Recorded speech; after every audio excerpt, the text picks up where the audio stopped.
Hello, crime enthusiasts. Are you ready for another chilling investigation? The case of Andres Mendoza. On May 14, 2021, 34 years old Reina Amador went missing.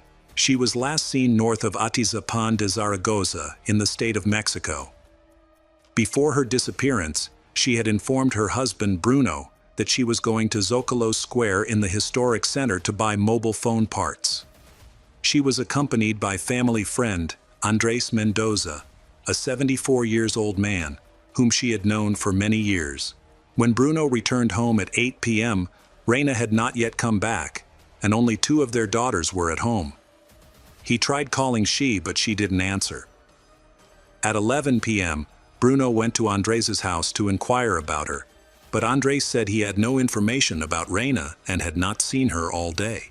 As a former police chief, Bruno immediately decided to report his wife missing and went to the police station to file a report.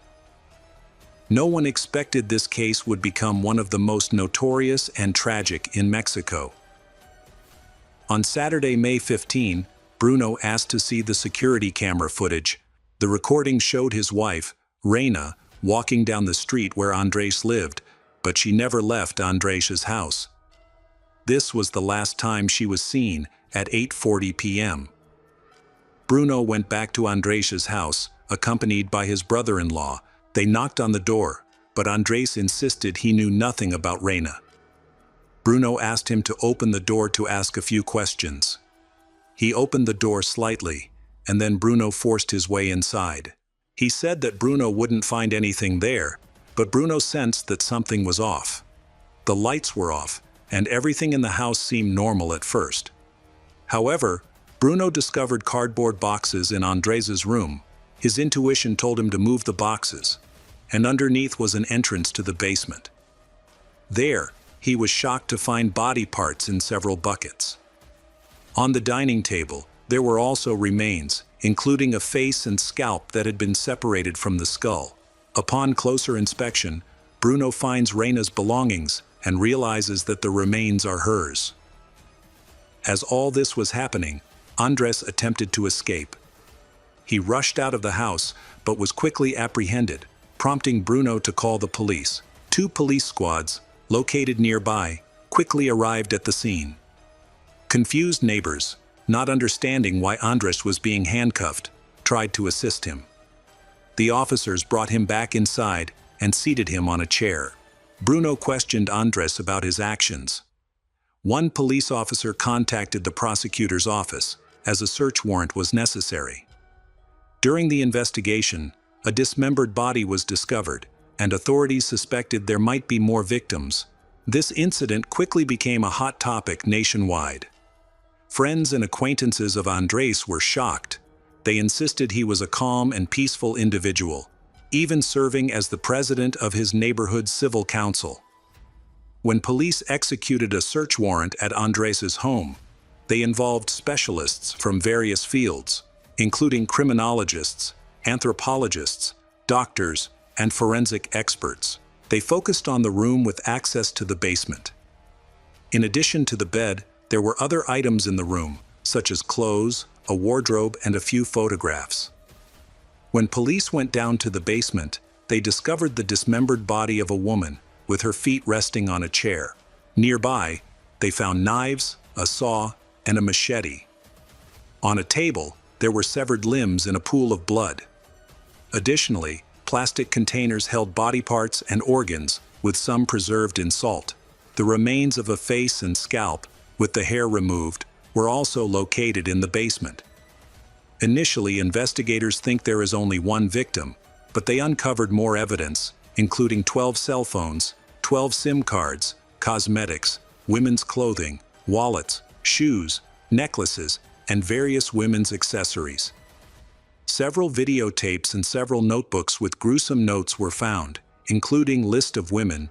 In addition, the police also recovered 9 sets of keys, 2 scales, election documents, and more than a dozen photos of the victims. The most alarming discovery was the well-preserved faces and scalps, with hair removed. This evidence led police to suspect they were dealing with a serial killer, Andres was then taken to Barrientos prison, where he was held before his trial. He expressed a desire to tell the truth and confessed to killing Reina. She worked at a cell phone store just a short distance from Andres's house. He often visited her at work and helped her out, leading many neighbors to believe they were related, with some even spreading rumors that he was her uncle. On the day she disappeared, they had arranged to meet and buy supplies for Reina's business, as they had done previously, which made her trust him. At 5 o'clock in the morning, she told her husband Bruno that she was going shopping with Andres. According to Andres's testimony, Reina came to his house and they began to argue. He said he loved she and asked her to have sex with him, which led to an argument. When she refused, he took a knife and cut her neck. After she fell to the floor, he began to beat her. Although she was still alive, he stabbed her in the chest multiple times. After killing her, he dismembered her body and put it in boxes to take to the basement. In the basement, he removed the face from the skull, stating it was so beautiful that he wanted to keep it forever. He soaked the remains in salt to prevent flies from appearing. This is something he admitted to. He also said that he buried 4 other women in the basement. However, notes in his notebook and photos show something else. One of Andres's handwritten notes, dated December 17, 1974, described one of his victims who lived on Colonia Hank Gonzalez Street in Ecatepec.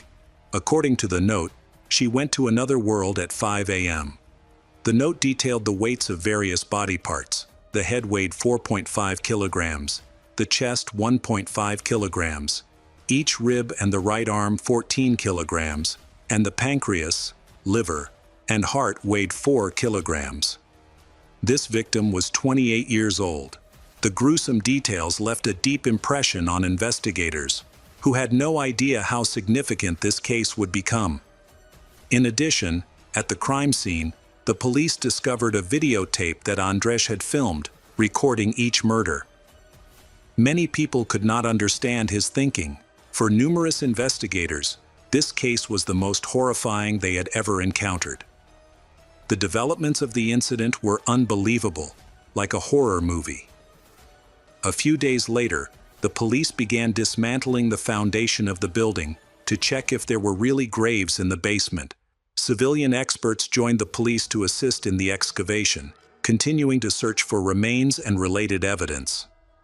Initially, excavation began in the backyard near the kitchen, where numerous bones were discovered.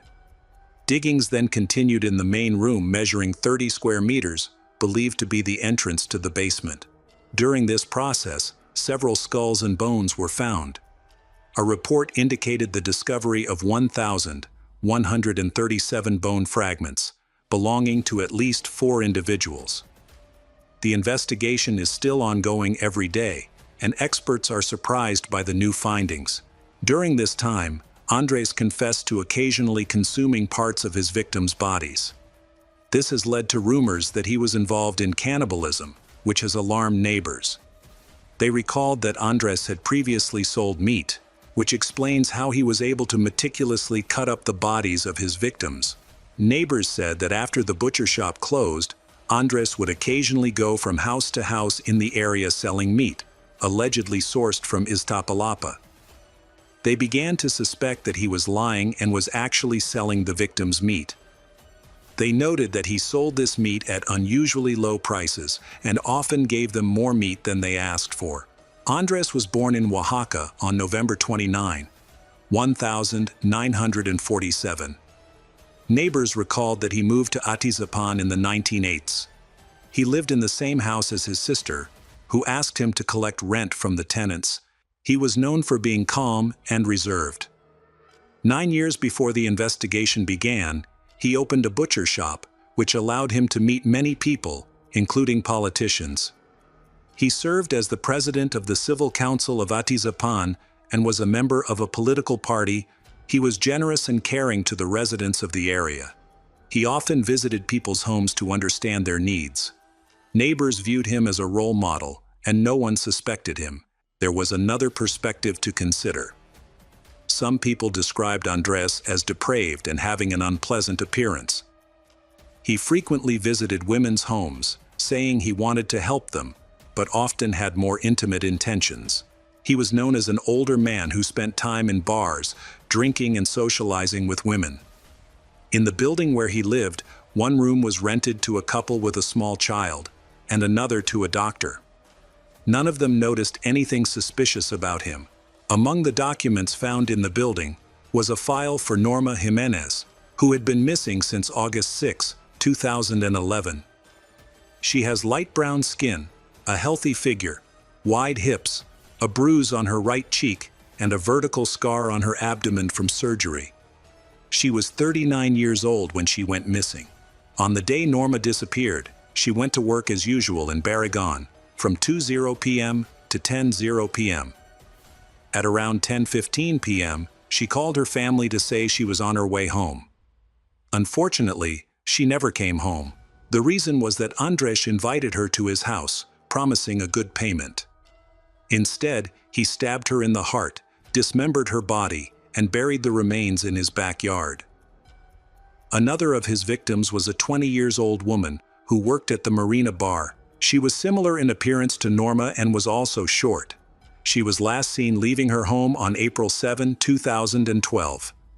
Andres stated that in the same year, he met two girls named Adrenaline and Gardenia, who also worked at the Barragán bar. He confessed that he took them to his home, and when they refused to have sex with him, he killed them and buried their bodies in the basement. In 2016, Flor Vizcaíno, a 38-year-old woman, left her home and never came back. She disappeared on October 16, and since then, there has been no information about her. It was only when police searched Andres's home that they found her papers. Flor was a mother of two teenage daughters and worked as a waitress. She was divorced and her daughters were staying with their father that weekend. She left home at 11 a.m. and sent messages to her daughters on Facebook that same day. As hours went by without her return, her family reported her missing. Flor's portraits were posted on social media, but nothing came of it. At work, she met Andres, who often invited her to lunch and gave her gifts. However, she refused to start a relationship with him, and this is believed to be the reason he killed her. At Andres's home, documents belonging to Rubichelli Gegos, 32, were found. She went missing on July 20, 2019, and was last seen at a restaurant, a moment that was captured on a security camera. She had a 5-year-old son, and she working at a bank. In her free time, she works as a delivery person for the Uber food delivery service. That day, despite having the day off, she decided to make deliveries to earn extra money. Her family became concerned when she did not meet her older sister at the airport as planned. When her sister went to her apartment, her sister found only her son, who had been left alone for 5 days in a locked apartment. The missing report of Rubichelli was filed on July 27. Her motorcycle was later found in the Shang Aviar area, but there were no signs that she had been there. Andres chose attractive women as his targets. If they rejected him, he would lure them to his home, claiming he wanted to help them. When they arrived, he would gain their trust first, then secretly pull out a knife and stab them in the heart and neck. Once they stopped moving, he would dismember them. Because the women were beautiful, he removed their faces and scalps to keep them. He also cut up parts of their bodies to eat later, using his skills as a butcher. The remaining parts were soaked in salt and buried in various locations around his house, such as the kitchen, backyard, or basement. He covered the graves with a thick layer of cement to mask the smell. After weeks of investigation, the police discovered 3,787 skeletons. Forensic experts said the skeletons belonged to at least 17 people.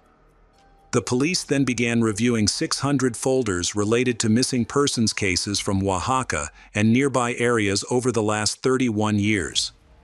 The skeletons that were found underwent a thorough cleaning process, after which it was possible to determine which parts of the body they belonged to. allowing an approximate number of victims to be established. While the investigation was ongoing, Andres was transferred from Barrientos prison to Gudalbaya prison due to threats from other inmates who wanted to kill him for his crimes. Several days later, relatives of one of the missing women approached police to provide their DNA samples to compare with the DNA from the remains found. On December 2, 2017, March Duranta, 33, left her home, a few blocks away from Andres's home, at 8:00 a.m. She went to a bank branch to make some transfers and took public transportation that went to the El Campanario area. That day, her eldest son, who was 15, called her twice, and she answered him, also giving her location. However, she then stopped answering his calls. A few hours later, when she did not return home, her husband and 3 children visited the police to report her disappearance. Since that day, they have not known anything. Marta had met Andres a few months earlier. He had offered her a job as a cleaner at the Civic Council office. When her family learned of her disappearance, they feared the worst, believing she had fallen victim to Andres. Among Andres's victims were Maria Maris and her 7-year-old son, Edgar. They went missing on December 24, 2014. Since that day, neighbors had not seen them. Her sister Matilda explained that she was a single mother who sold candy from a cart with her son. Andres had offered to let her keep the cart at his house. The day Maria and her son went missing, they left home and told their family that they would not be going far. Hours later, the family started searching for them in the streets. The family gathered information from people living in the area, and only one person had seen them on the day of their disappearance. That person was Andres. He even offered to go with Matilda to the police so report Maria and Edgar missing. One of the neighbors who ran a grocery store recalled that a few years ago, Andres had offered her tickets to a local festival and convinced her to go. Another neighbor remembered that Andres promised to buy her a cell phone if she visited him, but she declined. In total, 4,300 skeletons were found, including 18 women and 1 child. This figure was released after the completion of excavations at the crime scene. These skeletons allowed investigators to identify 19 victims. Experts conducted extraction, purification, quantitative assessments, and typing to create genetic profiles for the victims. This genetic material was then compared with DNA samples from at least 11 families. The analysis resulted in matches for 6 cases, identifying at least 6 victims, while 13 other victims still await identification. Investigations continue, and the police are searching another house owned by Andres for additional victims. On March 18, 2022, Andres Mendoza was sentenced to life in prison. In Reina Amador's case, he also had to pay more than $50,000 in compensation to her family. Although 19 victims' remains have been found, it is believed there may be more, as Andres claimed to have killed at least 30 women. It is important to remember that serial killers often act normally so as not to arouse suspicion. They can easily gain people's trust, are often well-liked, and hide their true nature behind a friendly facade. Stay vigilant. Hello friends, welcome to our channel. Today we're going to take a look at another horrible case with you. The case of Jessica Camilleri. Jessica Camilleri, the second daughter of Rita and Vince, an Australian Maltese couple, was born with a mild mental disability. Her IQ was between 55 and 60, placing her in the bottom 1% of the population. People with mild intellectual disability like Jessica learn to communicate and express themselves, but at a slower pace than others. They may take longer to develop skills like speaking, reading, writing, and math, but they can still adapt to daily life. Due to her condition, Jessica was slow in reaching developmental milestones like walking, talking, and coordinating movements. She started school much later than her peers, which made her a target for teasing, discomfort, and bullying from her classmates for being different. As a result, Jessica developed stress, anxiety, and anger, particularly towards females. She also struggled with intermittent explosive disorder, characterized by sudden, repeated outbursts of impulsive, aggressive, and violent behavior, as well as angry verbal eruptions that were disproportionate to the situation. At school, Jessica exhibited aggressive behavior towards both students and teachers, including a notable incident where she punched a male student and refused to release her grip, leading to her indefinite suspension and subsequent confinement at home under the care of her mother, Rita, who received a disability pension to support her. Jessica's behavioral issues were symptomatic of her intellectual disability and struggled with irrational outbursts of anger. Furthermore, she was diagnosed with attention deficit hyperactivity disorder, ADHD, a chronic brain condition that affects millions of children worldwide, making it challenging for her to regulate her behavior. In addition to these conditions, Jessica also suffered from severe bipolar disorder, depression, anxiety, and autism spectrum disorders, which impacted her judgment, self-awareness, and empathy towards others. She had obsessive tendencies, such as fixating on her 3 favorite numbers, 2, 3, and 5, each of which she associated with a specific color, yellow, green, and purple, respectively. Jessica would often repeat these numbers to generate random phone numbers, which she would then use to call and talk to men. In one instance, starting in 2018, she began harassing the staff of a meat company in Daylesford, England, even going so far as to threaten the owner's family, claiming she would decapitate them with a chainsaw. Jessica had a persistent fascination with horror movies, particularly the Texas Chainsaw Massacre. She would spend hours rewatching disturbing videos, and this obsession often led to furious outbursts when her mother, Rita, tried to restrict her access to these films. Jessica and her mother lived together in a house in St. Clair, a suburb of Sydney, New South Wales, Australia. Jessica's father, Vince, had divorced Rita during her teenage years due to the strain their daughter's behavioral problems had put on their marriage. Jessica struggled with low self-esteem and a childish, naive outlook, but she also displayed strong narcissistic tendencies. Deep down, she felt she was one of a kind and entitled to special treatment due to her mental disability. This occasionally led her to be exploitative and egocentric.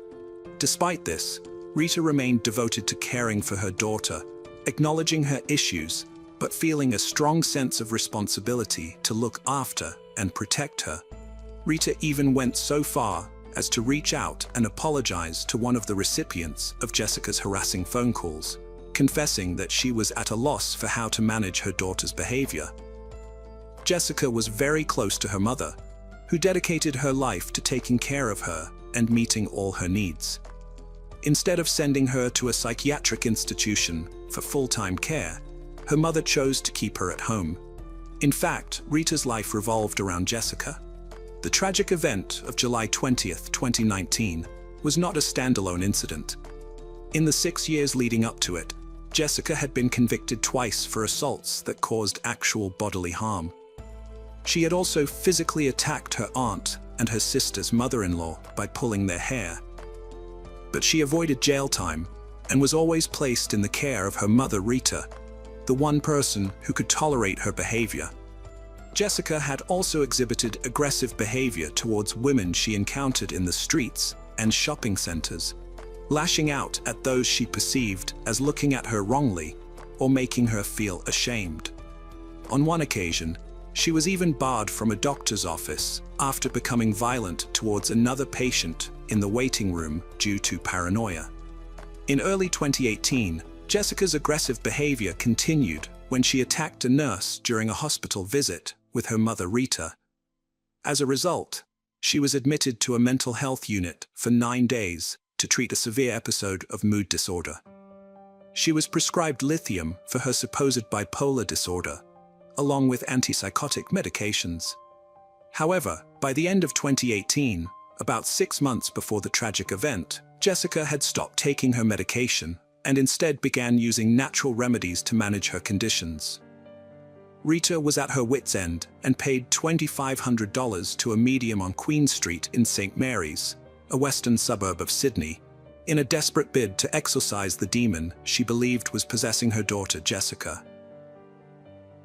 Despite her family and friends warning her about the dangers of living with Jessica, Rita remained adamant that her daughter wouldn't hurt anyone. According to Christy, Jessica's older sister, their mother Rita had a heart of gold, always putting others before herself, including Jessica, who continually refused to seek professional help.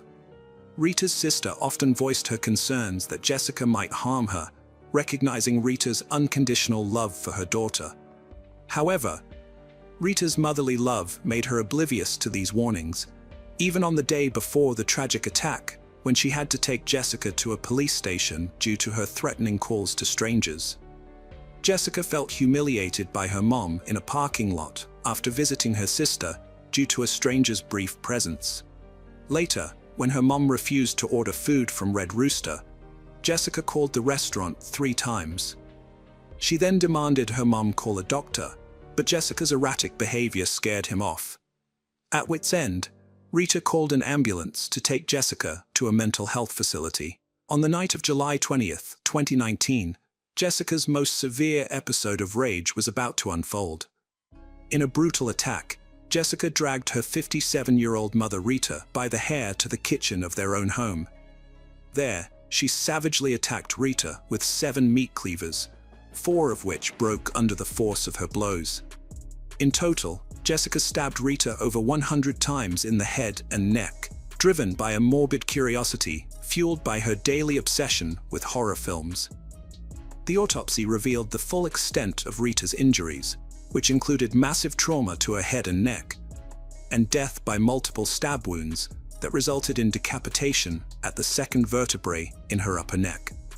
Furthermore, Rita's body showed over 90 defensive wounds, indicating that she was conscious for a significant part of the attack. Enduring extreme physical pain and emotional terror at the hands of her own daughter, whom she had lovingly cared for.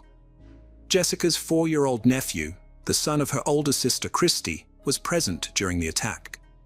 The boy had been in Rita's care for a few days due to Jessica's apparent improvement. However, he was forced to witness Jessica repeatedly stabbing his grandmother and ultimately decapitating her. When the boy tried to intervene, Jessica attacked him, causing a minor head injury. The traumatic scene was so disturbing that the young boy began vomiting in response. Jessica called the emergency number from her mother Rita's cell phone, confessing to her murder and claiming self-defense, stating that Rita had attacked her first. However, this was not true, and Jessica had actually committed the brutal act. In reality, after killing her mother, Jessica panicked and repeatedly stabbed Rita's lifeless body, ultimately decapitating her and inflicting over 100 wounds. She then dumped Rita's head in a nearby neighbor's front yard. When the police arrived at their St. Clair, Sydney home, Jessica was outside, her clothes stained with her mother's blood, holding a water bottle. She showed no remorse for her actions and was more concerned about her own fate. Jessica asked the police officers and detectives if it was possible to bring someone back to life after decapitation, believing in the possibility of medical miracles that could reattach her mother's head. The police officer responded that this idea was unrealistic, but Jessica insisted, thinking that doctors could perform miraculous surgeries and reattach her mother's head.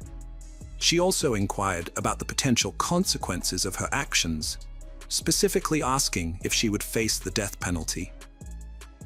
Upon learning that Australia does not have capital punishment, Jessica felt relieved. Furthermore, Jessica confessed to the police that the idea of decapitating her mother came from the horror movies she obsessively watched. A police officer's body camera recorded a chilling conversation at the crime scene on July 20th, 2019. At 11:43 p.m., the first responders described the scene as one of the most horrific they had ever seen. The next day, July 21st, 2019, Jessica appeared in court but didn't apply for bail. A friend explained that this was not surprising, as Jessica probably didn't understand the bail process. After a trial that highlighted her long history of mental illness, Jessica was found guilty of manslaughter in December 2020. she had pleaded not guilty to murder due to her disability. In early 2021, Jessica was sentenced to a maximum of 21 years and 7 months in prison. She will be eligible for parole after serving 16 years and 2 months, which would be September 19, 2035. The prosecutor argued that Rita's brutal murder was the culmination of a lifetime of escalating violence by Jessica, which started with hair-pulling and eventually led to a deadly explosive attack. The prosecutor also stated that Jessica posed a moderate to high risk of reoffending and remained a danger to the community. Christy, Jessica's older sister, said that Jessica had killed and butchered their mother, and for that, she could never forgive her. However, Rita's sister held a different view, hoping that Jessica would get the help she needed and that Rita could finally rest in peace, knowing that Jessica was being cared for by a system that had failed her when she was alive. The judge presiding over the case offered counseling services to the jury members, recognizing that the disturbing evidence they had heard could haunt them long after the trial. The judge also admitted that selecting a jury for Jessica's trial was difficult, as many people were reluctant to participate in a trial involving such a disturbing crime. The judge described Rita's murder as one of the most brutal and cruel cases of homicide a court could encounter, emphasizing that the crime's severity was exacerbated by its occurrence in the victim's own home. Jessica's lawyer revealed that his client had expressed regret in a letter to her family after the crime. In the letter, Jessica accepted responsibility for her mother's death, acknowledging that Rita had not provoked her and taking blame for her actions. However, one of the psychiatrists who evaluated Jessica noted that she struggled to communicate through social gestures and displayed a relatively flat affect. The psychiatrist found no evidence of schizophrenia or hallucinations in Jessica. The conclusion was that Jessica's risk factors could only be managed in the long term with a comprehensive mental health support plan. Since entering prison, Jessica has persistently caused trouble. Only 2 months after her arrival, on September 9, 2019, she got into a fight with another inmate over food trading and threw a teacup at them. Although she was charged with assault in local court the next day, she did not receive any additional punishment. On October 14, 2019, Jessica attacked another inmate, which resulted in her being placed in solitary confinement in her cell for 5 days. On November 3, 2019, she disobeyed an order, and on July 31, 2020, she damaged property, incurring a fine of $200 Australian dollars. Jessica was involved in another assault on November 21, 2020, which led to her being placed in solitary confinement for 7 days. In January 2021, she was convicted of common assault again, but did not receive any further punishment. Jessica has explained her behavior, saying that other prisoners make her life difficult, regardless of what she does or where she goes. She has also stated that prison life is tough and very different from the outside world.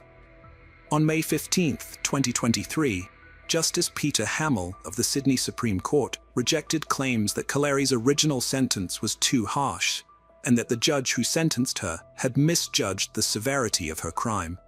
However, Justice Hamill did rule that Kaleri should be resentenced, a decision supported by Justices Christine Adamson and Richard Kavanaugh. The basis for this decision was Kaleri's bizarre behavior, including walking into the street with her mother's head and asking emergency responders if they could reattach it, which demonstrated how out of touch with reality her actions were. After considering the opinions of multiple psychiatrists and a psychologist, Justice Hamill found that Kaleri's intellectual disability and autism spectrum disorder meant she only had a basic understanding of what was morally wrong. As a result, he ordered that she be resentenced to 16 years in prison, with a minimum of 12 years before being eligible for parole. Hello friends, welcome to our channel. Today, we're going to take a look at another horrible case with you, the case of Ada Betty Quadros Fernandez. Ada Quadros was born on September 13, 1977, in the coastal town of Chimote, Peru, to Victor Quadros, a veterinarian, and El Fernandez, a teacher. As the eldest of 4 siblings, Ada consistently excelled academically, winning knowledge contests and enjoying a happy childhood. Growing up, Ada spent a lot of time with one of her sisters on their grandparents' farm, developing a strong connection with nature and animals. This period was one of the happiest times of her life. Ada's family was middle class, not poor, but not wealthy either. During her teenage years, she sought ways to contribute financially, forming an entertainment group with her sister and a friend to perform at children's parties. After high school, Ada enrolled in a private university to study law. But unfortunately, her family's financial situation made it impossible for her to continue, and she was forced to drop out. Despite this setback, Ada was determined to succeed and support her family. With the goal of building a better life in mind, Ada applied for a US visa through the lottery program. Like many young people from Peru and Latin American countries, Ada viewed the United States as a land of unlimited opportunities. She was determined to migrate, work hard, earn a better income, and create a brighter future for herself and her family. Her family was overjoyed for her and sold some of their belongings to gather enough money for her journey. Her initial destination was Texas, where she planned to stay with some relatives. In early 2004, Ada started working as a waitress at a restaurant. Later, she found employment with a company that placed nannies in households, which is how she met the Lazarchuk family.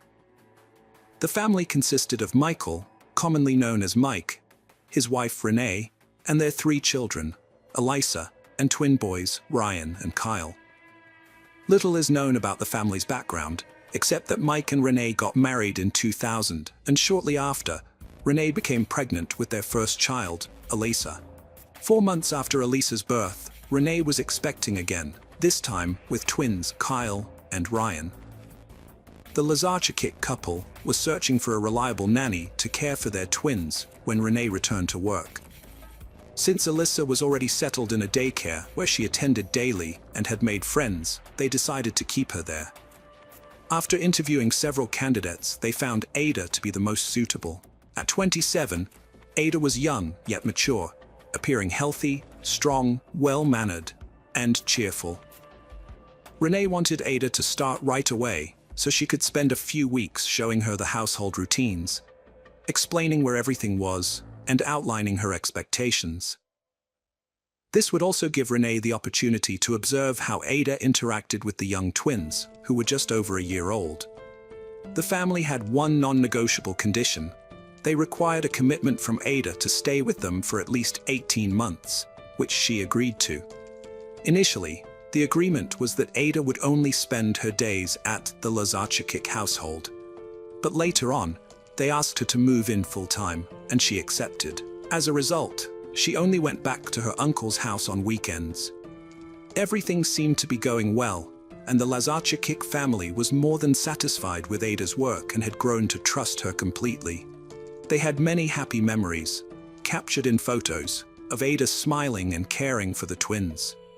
However, the Lazarchuk family's situation took a dramatic turn in the summer of 2005. Ada broke the news to them that her uncles were returning to Peru and then moving to Germany, and she intended to go with them, having already bought her plane ticket for October 29th. This was a blow to the couple, as it was not what they had originally agreed upon. Eventually, they came to terms with it and only asked Ada to stay on until they could find a suitable replacement. They even asked for her help in finding and selecting her successor, and Ada agreed to assist them.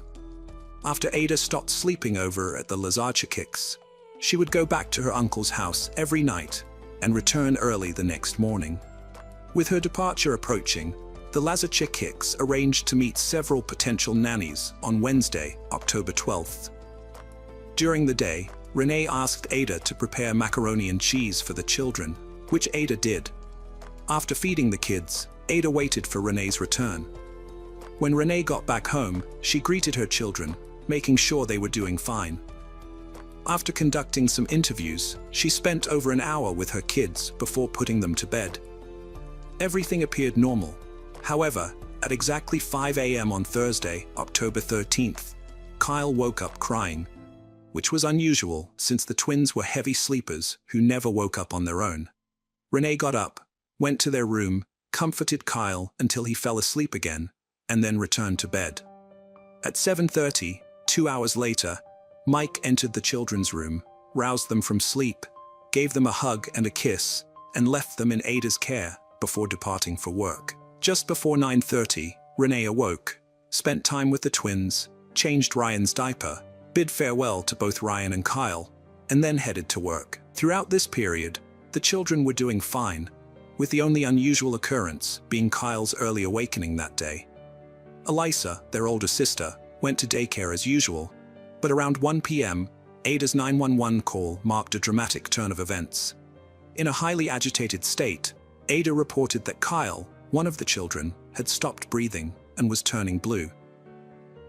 After providing the address, the operator guided Ada through performing CPR on Kyle, while paramedics rushed to the scene. Minutes later, paramedics arrived and took charge of Kyle's care. They questioned Ada, who was very distressed about what had happened. Ada explained that after lunch, she had put Kyle to bed in his crib and left to fetch his brother Ryan. When she returned with Ryan, Kyle suddenly began vomiting and stopped breathing. While paramedics treated Kyle, Ada phoned Renee to update her on the situation, providing a modified account of what had happened. According to Ada, after feeding the children, she had removed Kyle from his high chair and placed him on the playroom floor, as was her usual practice, before going to fetch his brother. However, when she returned, she found Kyle vomiting. She went to the kitchen to grab a bowl to contain the vomit, and upon her return, she discovered that Kyle had fallen. Ada claimed she picked him up, took him to the sink, and performed the breathing rescue technique Renee had taught her, but it didn't work. She also attempted CPR. Following initial treatment, the paramedics rushed Kyle to the nearest hospital. By the time Renee arrived at the house, the ambulance carrying her son had already departed, but the police remained on the scene. Renee took Ryan, the other twin, and asked Ada to accompany them. They followed the police, who escorted them to the hospital. During the drive, Renee called her husband and they met at the medical center. Shortly after, the doctors decided to airlift Kyle to the Dallas Children's Hospital via helicopter. The Lazarchikics returned home, leaving Ada to care for Ryan, before heading to the Dallas Children's Hospital. Ada requested they keep her updated about Kyle's condition. Renee worried Ada might be too nervous to care for Ryan, so she called a friend to help at the house. Her friend arrived to find Ada upset, tearful, and concerned about Kyle's fall. Ada explained that Kyle suddenly fell, and she tried to revive him with CPR. She repeatedly expressed her love for Kyle, insisting she'd never harm him. At the Dallas Children's Hospital, the Lazarchik family received devastating news about Kyle's condition. The doctor in charge reported that Kyle had suffered severe head injuries, including multiple bruises on his head, arm, and left shoulder. A neurosurgeon explained to Mike and Renee that urgent action was needed to relieve the pressure on Kyle's brain, but sadly, his survival was unlikely. A child abuse specialist also met with the parents and suggested that Kyle's injuries were consistent with abuse.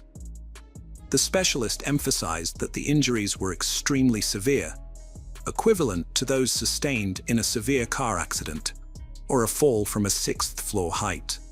Renee was stunned when she heard the news. At first, she suspected that Ada might have accidentally dropped the child or was too scared or ashamed to admit it. But the doctors clearly explained the severity of Kyle's head injuries, which required a significant amount of force to inflict. This made an accident seem highly unlikely. Renee quickly arranged for another friend to pick up her son, Brian, and take him away from the house. While this was happening at the hospital, Ada became increasingly agitated at home, repeatedly calling Renee's friend to ask about Kyle's condition. When Renee's friend stepped out to pick up her son from school, Ada called her multiple times, inquiring about Kyle. However, when Renee's friend returned to the house, Ada appeared calm, no longer crying or talking. Just then, a police car drove by the house. Upon seeing it, Ada became hysterical, crying uncontrollably and shouting, "No, no, no." She collapsed behind a door, repeatedly insisting that she would never harm Kyle. Two female detectives arrived to question Ada, as she was the only adult present when the incident occurred, and had called 911 to report the injured child. As the detectives arrived at the house, they heard Ada's cries and got out of their patrol car. Inside, they found Ada extremely agitated. Once she calmed down, she explained that she had removed Kyle from his high chair and placed him on the playroom floor to help him burp after a meal. When Kyle started vomiting, Ada went to the kitchen to get a container to catch the vomit, as Renee disliked stains on the floor. While she was away, Kyle turned blue, fell, and started convulsing. Ada claimed she then took him to the living room, called 911, and followed the dispatcher's instructions. During the interview, the other officer called the hospital to get an update on Kyle's condition. Upon learning the diagnosis, the detectives told Ada that her story didn't add up, given Kyle's injuries. Ada suggested that Kyle might have hit his head when he fell on the playroom floor after she left him alone, but the officers noted that the floor was covered with soft rugs, making this explanation unlikely. Ada then proposed that Kyle might have hit his head on the doorframe when she carried him on her hip. At the officer's request, Ada demonstrated how this could have happened, adding that Mike and Renee often bumped Kyle's head without any issues. The officer checked the spot where Ada claimed Kyle hit his head, but found no signs of a strong impact. When Ada was questioned by the officers, she claimed the injury to her son Kyle was a result of a strong impact when she was running with him in her arms. She denied ever shaking or hitting him or his twin. However, the officers remained skeptical, as the injury seemed inconsistent with Ada's story. They urged her to come clean, explaining that the truth could be crucial in saving Kyle's life. Despite their pleas, Ada refused to provide any further explanation. The officers reported the situation to their command and took Ada into custody for further questioning. Meanwhile, crime scene investigators arrived to process the house. After completing their work, they gave Renee's friend, who was staying at the house, the all clear to clean and organize the property in preparation for the family's return. As Renee's friend and several others cleaned the house, they stumbled upon a piece of adhesive tape sticking out from a cabinet door under the kitchen island. When they opened the door, they noticed it was broken and held together by tape, causing it to become misaligned. They simply resecured it with the tape, but found it odd, as Renee was always meticulous about fixing broken items to prevent her children from getting hurt. Their curiosity piqued, they decided to report the discovery to the police. Shortly after, investigators returned to the scene to collect potential evidence. Later, when questioned about the cabinet door, Renee stated that she frequently used that door and had never seen it being held shut with adhesive tape before. By Friday, October 14th, all of Mike and Renee's hopes had been dashed. The doctors informed them that Kyle was clinically brain dead and had no chance of recovery. Amidst overwhelming grief and indescribable pain, the couple made the difficult decision to authorize the removal of life support. After which, Kyle sadly passed away 3 days later, on October 17th. The detectives questioned Ada, who was in prison on suspicion of premeditated assault on a minor. Ada claimed that on the day before the incident, she was preparing macaroni and cheese at Renee's request. According to Ada, Kyle was sitting on the kitchen counter, fell off, and hit his head hard on the kitchen floor. She picked him up, checked for injuries, and found only redness on his ear and the right side of his head. Ada applied cold compressors and gave him a pain reliever. When asked why she hadn't shared this with the other officers, Ada said she thought they wouldn't believe her. She didn't tell Renee because Renee had a severe headache when she got home from work and requested the lights be turned off and the house be kept quiet due to her migraines. The detectives asked if Ada had fallen with the child, which she strongly denied. During the interrogation, Ada discovered that Kyle had died and broke down in tears for the rest of the interview. The judge charged Ada with aggravated homicide and set bail at $715, an amount neither Ada nor her family could afford, so she remained in custody until the trial. The police hinted that they might charge her with premeditated actions, which could carry the death penalty. The 2005 trial of Kyle's death case heard testimony from the doctor who examined Kyle at Dallas Children's Hospital. The doctor reported that when Kyle arrived, he was already unconscious. Multiple bruises were found on the right side of his head, as well as on the left side of his head, shoulder, and both arms. 2 small hemorrhages forming hematomas were also discovered on the right temple. The doctor identified 3 main areas of hematomas on Kyle's head, indicating 3 separate impacts. The bruises were relatively recent, with one possibly 12 to 16 hours old. Internally, Kyle suffered from brain and retinal bleeding, consistent with severe trauma, and despite no broken bones, his brain tissue was significantly swollen, with an increased head pressure of 90 millimeters of mercury, far exceeding the normal 20 millimeters. Based on these findings, the doctor concluded that Kyle's injuries were consistent with severe blunt force trauma, likely caused by hitting his head against a hard object. The doctor suggested that such injuries could result from violently shaking and swinging a young child's head against a solid object, such as a kitchen cabinet door. A forensic expert from Dallas County testified about the autopsy results, which revealed multiple overlapping small bruises on Kyle's scalp, as well as a couple of small scrapes on his right temple, spaced over 1 centimeter apart. The autopsy also showed 4 or 5 pairs of similar injuries on his head. The brain had suffered significant bleeding and swelling, with bleeding in the retinas of both eyes, indicating that a substantial amount of force was required to cause such injuries. The expert concluded that Kyle's death was a result of severe head injuries caused by blunt force trauma, and agreed that it was possible that Kyle's head had been struck multiple times against the wooden door of the kitchen cabinet. The expert discounted the possibility that Kyle's injuries were caused by simply bumping into a door frame or falling from the kitchen counter. A forensic analyst provided crucial testimony, measuring the distance between the fasteners on the broken kitchen cabinet door and finding it consistent with the punctate abrasions on Kyle's head. This expert also examined the adhesive tape used to repair the cabinet door, uncovering 2 DNA traces. One of these traces had a significantly higher contribution and matched A's DNA, while the lesser trace remained unidentified. Next, Mike took the stand to testify. He recalled that Kyle was unharmed on the night of October 12th and the morning of October 13th, displaying no bruises.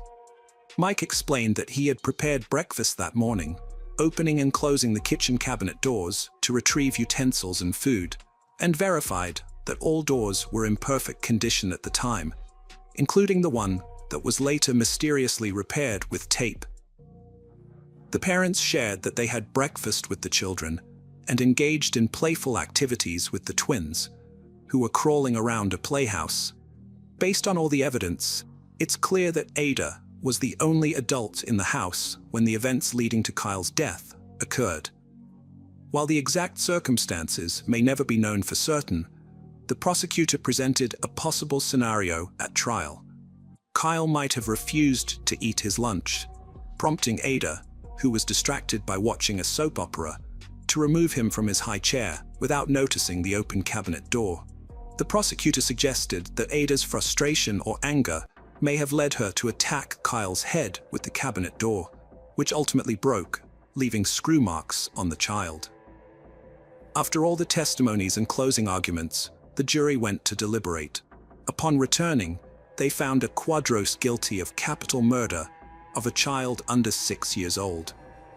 As the verdict was read, Ada's mother, Elle Fernandez, who had traveled from Peru when her daughter was arrested, stood up and shouted that she would free because she was innocent. She proclaimed that there was no evidence to convict her daughter and vowed to start over an appeal. Kyle's parents shared photos and videos of their 14-month-old son, recounting his life from birth to days before his death. Family members spoke, while others cried. Sentenced to life without parole in 2006, Ada's family refused to give up, citing racial prejudice and poor defense. They sought appeal funding from Peru, U.S. communities, and solidarity groups. In prison, Ada consistently proclaimed her innocence and seized every opportunity to reiterate it in interviews. Her persistence eventually paid off when, in 2009, her lawyers filed an appeal, highlighting 5 specific mistakes made during the initial trial. The appeals court reviewed the case and dismissed 3 of the claims, but upheld 2. This was sufficient for the judges to quash the conviction and declare the trial null and void due to irregularities. In the aftermath of this ruling, Ada's family launched a new fundraising campaign to raise the $100,000 required to cover the costs of a new trial. It took 3 more years to prepare for the new trial, which finally began on July 10, 2012. The jury selection process started with over 100 candidates, and eventually, 12 jurors were chosen. The trial was held at Collin County's Justice Hall. The defense team argued that Kyle's head injury occurred on October 12th, when he fell from the kitchen counter. They claimed that the situation worsened the following day, when Ada accidentally hit Kyle's head on the door frame while carrying him in her arms. This time around, the defense presented a new piece of evidence. Testimony from a forensic expert with 40 years of experience. The expert suggested that some of Kyle's bruises might have been caused during his hospital stay, specifically when doctors inserted a catheter to assess brain swelling. However, the prosecution strongly disputed this new testimony. Additionally, David Gardner, an employee of the kitchen cabinet manufacturer, testified for the defense. He proposed alternative explanations for the broken cabinet door, although he didn't entirely rule out the possibility that Kyle's head could have been struck against it. A pivotal moment in the trial came when Mike took the stand, recounting the heartbreaking final 2 days of Kyle's life. Mike described how Kyle was hooked up to multiple tubes and machines, and ultimately being removed from life support, with his parents by his side as he passed away. The defense team insisted that there wasn't sufficient evidence to convict Ada, but the prosecution countered by emphasizing the medical findings and the numerous inconsistencies in Ada's story.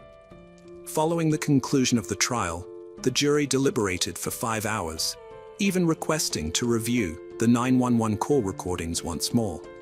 In the end, they delivered a verdict. Ada Quadros, aged 33 at the time, was guilty of capital murder, and she was sentenced to life in prison without the possibility of parole. In prison, Ada occupied herself by joining the volleyball team, learning Braille, and entering an art competition in which she won with a portrait of the Virgin Mary. She sold her winning artwork to raise money for a new appeal. Despite being behind bars, Ada remains adamant that she is innocent, and her spirit remains unbroken.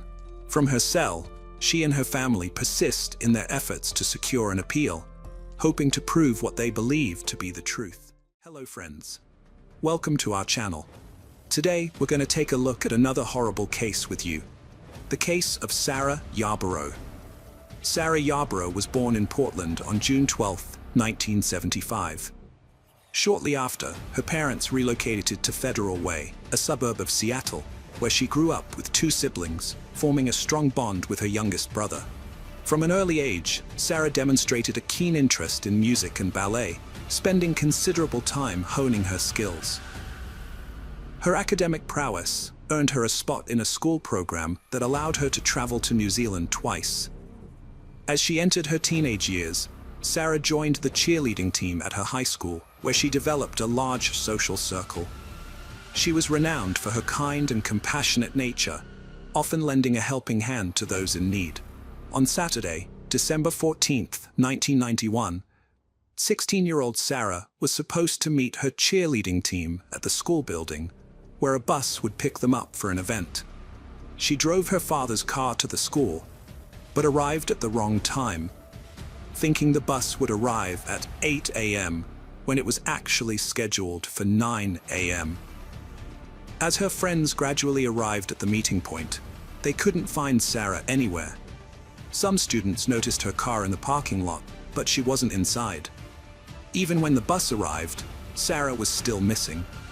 Her friends found this strange, but they had no way to contact her since they didn't have mobile phones at the time. Around the same time, two 12-year-old children were exploring the wooded area behind the tennis courts on the school grounds when they noticed something unusual. A man emerged from behind the bushes, took a breath, and walked away in the opposite direction. Although the children found this odd, they didn't pay much attention and continued walking. A few meters ahead, they stumbled upon a horrifying sight. A young woman lying unresponsive on the ground, who they thought might be dead. The children rushed back home to tell their parents, and one of the children's parents returned to the scene with them. Meanwhile, the other child's father decided to follow the suspicious man they had seen earlier. The child remembered seeing a car that resembled a Chevrolet Nova leaving the area, and since he lived near the school, his father decided to try to locate that car. After a while, he spotted a similar car, but unfortunately, he quickly lost sight of it and was unable to find it again. At the same time, the parents of the other child rushed to the school, where they discovered the young woman lying on the ground, likely dead. They promptly entered the school building and contacted the police. Upon arrival, the officers confirmed the young woman's death. They also quickly identified her as Sarah. The police deduced that the victim had been strangled, based on the marks on her neck. Some of her personal belongings, including her jacket, underwear, and socks, were found nearby. However, her purse and car keys were discovered in the school parking lot, leading investigators to suspect that the assailant might have attacked her near her vehicle and then dragged her behind the trees. The body was sent to forensic experts for examination, and the police initiated their search for evidence. As a first step, they interviewed everyone who was in the school premises and its surrounding area. The two boys who discovered Sarah provided a rough description of the man who emerged from behind the bushes near her body. They described him as a tall, approximately 20-year-old man with shoulder-length, reddish hair, wearing a dark coat and black trousers. Soon, the police located another witness, and this is where the story takes a surprising turn. A man out for a run observed a strange scene in the same wooded area. He saw a girl lying next to the bushes, with a man hovering over her. The girl was completely still, and the witness initially thought the couple was engaging in intimate behavior in that spot. However, when he ran back through the area in the opposite direction a few minutes later, both the man and the girl were still there, in the same positions. At no point did he suspect that a serious crime was being committed. The witness, a recent immigrant to the United States from a different cultural background, was uncertain about typical behavior in the country. Despite this, he was able to provide the police with a rough description of the attacker, which matched the accounts given by the children who found Sarah's body. The police interviewed dozens of people who had been near the school, but no other useful information came to light. The medical examiners who performed the autopsy on Sarah's body determined that the cause of death was strangulation. It appeared that the attacker had used his own socks to strangle her. A severe head wound was also found, and experts believed that Sarah had lost consciousness due to this blow, which correlated with the runner's account of seeing her lying motionless on the ground. Forensic experts analyzed Sarah's clothing and discovered traces of male DNA on nearly all her garments. However, at that time, in 1991, there was no DNA database to match these samples against, so investigators had to rely on direct comparisons with DNA samples from specific suspects. Another significant finding was that although forensic experts found male DNA on Sarah's clothing, the forensic doctor reported no signs of sexual assault on her body. Based on this information, investigators pieced together their own theory of what happened. Since Sarah had arrived at the school almost an hour early, and she was alone in the parking lot, it's likely that her attacker saw her, waited for her to leave the car, struck her on the head with an object, causing her to lose consciousness. The attacker then dragged her body behind some trees, where it was later found. The assailant removed some of her clothing, engaged in inappropriate acts, and eventually strangled her using her own socks. When the children who found Sarah's body reported the car they thought the attacker had fled in, detectives started searching for a Chevrolet Nova. They soon found one, but the driver proved to have an alibi. He had just delivered donuts that morning, and his DNA didn't match the DNA on Sarah's clothes. It seemed the kids had simply seen the car driving by and mistakenly assumed the killer was inside. In fact, none of them could recall for certain whether they had seen a man get into a car from the bushes. In the days that followed, police continued to search for witnesses and new leads, but made no significant progress. Despite the horror of the event, classes resumed on Monday. The fact that the murder had occurred just a short distance from their school, and the killer remained at large with no known identity, added to the unease. Afraid to walk alone, the girls were escorted to their cars or buses by the boys from the sports teams, ensuring they weren't left alone on the street. Approximately 70 potential witnesses were present at the school and its surroundings on the morning of the incident. Investigators interviewed each of them, but unfortunately, no new information came to light. Based on the accounts of the two children and the runner, a composite sketch of the attacker was created and circulated to local newspapers and television stations. The case received widespread media attention, and over the next few weeks, the police received hundreds of testimony. Each tip was thoroughly investigated, but in every instance, it led to a dead end. One promising lead involved a man who matched the suspect's description and had a criminal record. However, his DNA did not match the sample found on the victim's clothing, and the lead was eventually ruled out. The case remained stagnant for months, with the police dealing with a staggering 4,000 tips, but lacking the resources to effectively follow up on each one. As new cases emerged monthly, the investigators' attention was increasingly divided, further hindering progress on the case. When Sarah's family learned that the police were struggling to manage the influx of tips, they stepped in to help in any way they could. One family member worked for a tech company and successfully lobbied the company's management to lend the police department a powerful computer worth $150,000 in the 1990s. This generous donation allowed the police to centralize and process the leads more efficiently, categorizing them for easy review. Despite their best efforts, however, every lead ultimately led to a dead end, and the case remained stagnant for years to come.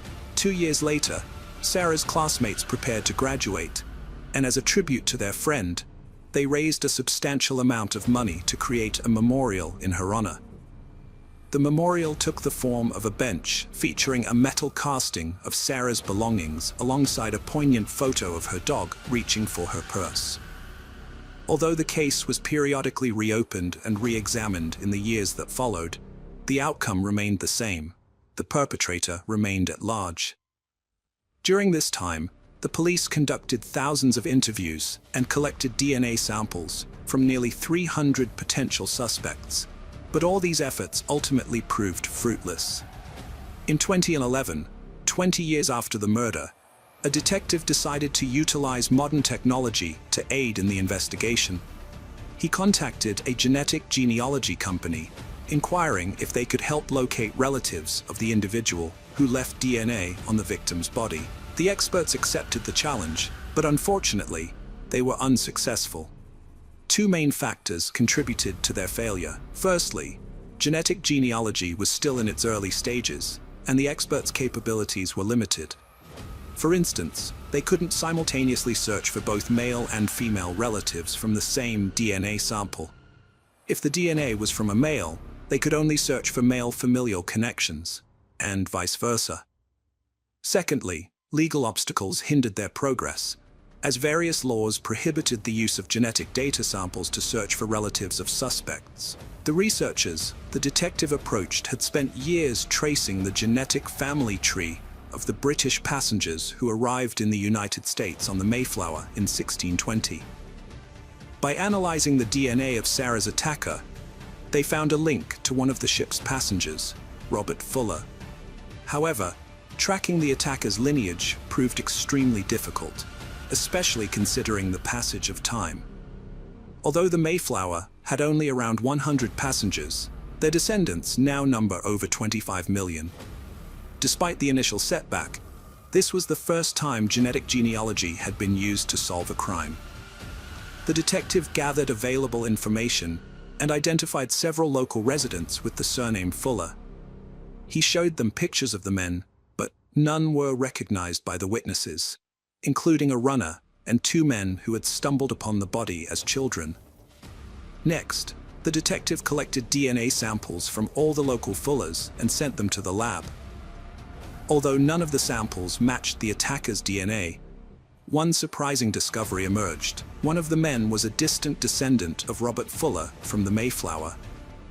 However, he was not the killer and had no knowledge of any distant relatives living nearby. The detective retired in 2017, and a new team of investigators took over the case. In 2011, a company had taken over the study of the DNA sample from the assailant, and the new team reached out to them. Given the significant advancements in genetic material study capabilities, the experts agreed to try to trace the assailant's lineage. Over the next 2 years, they painstakingly worked through public databases to find even the most distant relatives of the assailant, then manually traced their family connections to individuals who lived during the time of Sarah's death. After eliminating several thousand individuals, they finally got a break in September 2019. They identified 2 new potential suspects, brothers Edward and Patrick Nicholas, who were descendants of Robert Fuller. The experts concluded that it was highly probable that a DNA sample found on Sarah's clothing belonged to one of the brothers at the time of the murder. The older brother, Edward, was a career criminal with a long history of violent offenses, and his DNA profile was already in the FBI database, ruling him out as a suspect in Sarah's murder. The younger brother, Patrick Nicholas, had also been arrested multiple times for violent crimes, but his DNA sample was not in the database because it was collected before the DNA profiles of offenders were added. The detectives put 55-year-old Patrick under surveillance right away. 2 days later, they got their chance. Patrick went to the laundromat, and while waiting for his clothes to wash, he stepped outside to smoke a cigarette. When he was done, he carelessly threw the butt on the ground. One of the officers quickly picked it up and put it in an evidence bag, then returned to his car. Patrick repeated this process, stepping outside to smoke again, and this time a cloth handkerchief accidentally fell out of his pocket. The police thought it wise to take this second piece of evidence, just in case they couldn't get a DNA sample from the cigarette butt.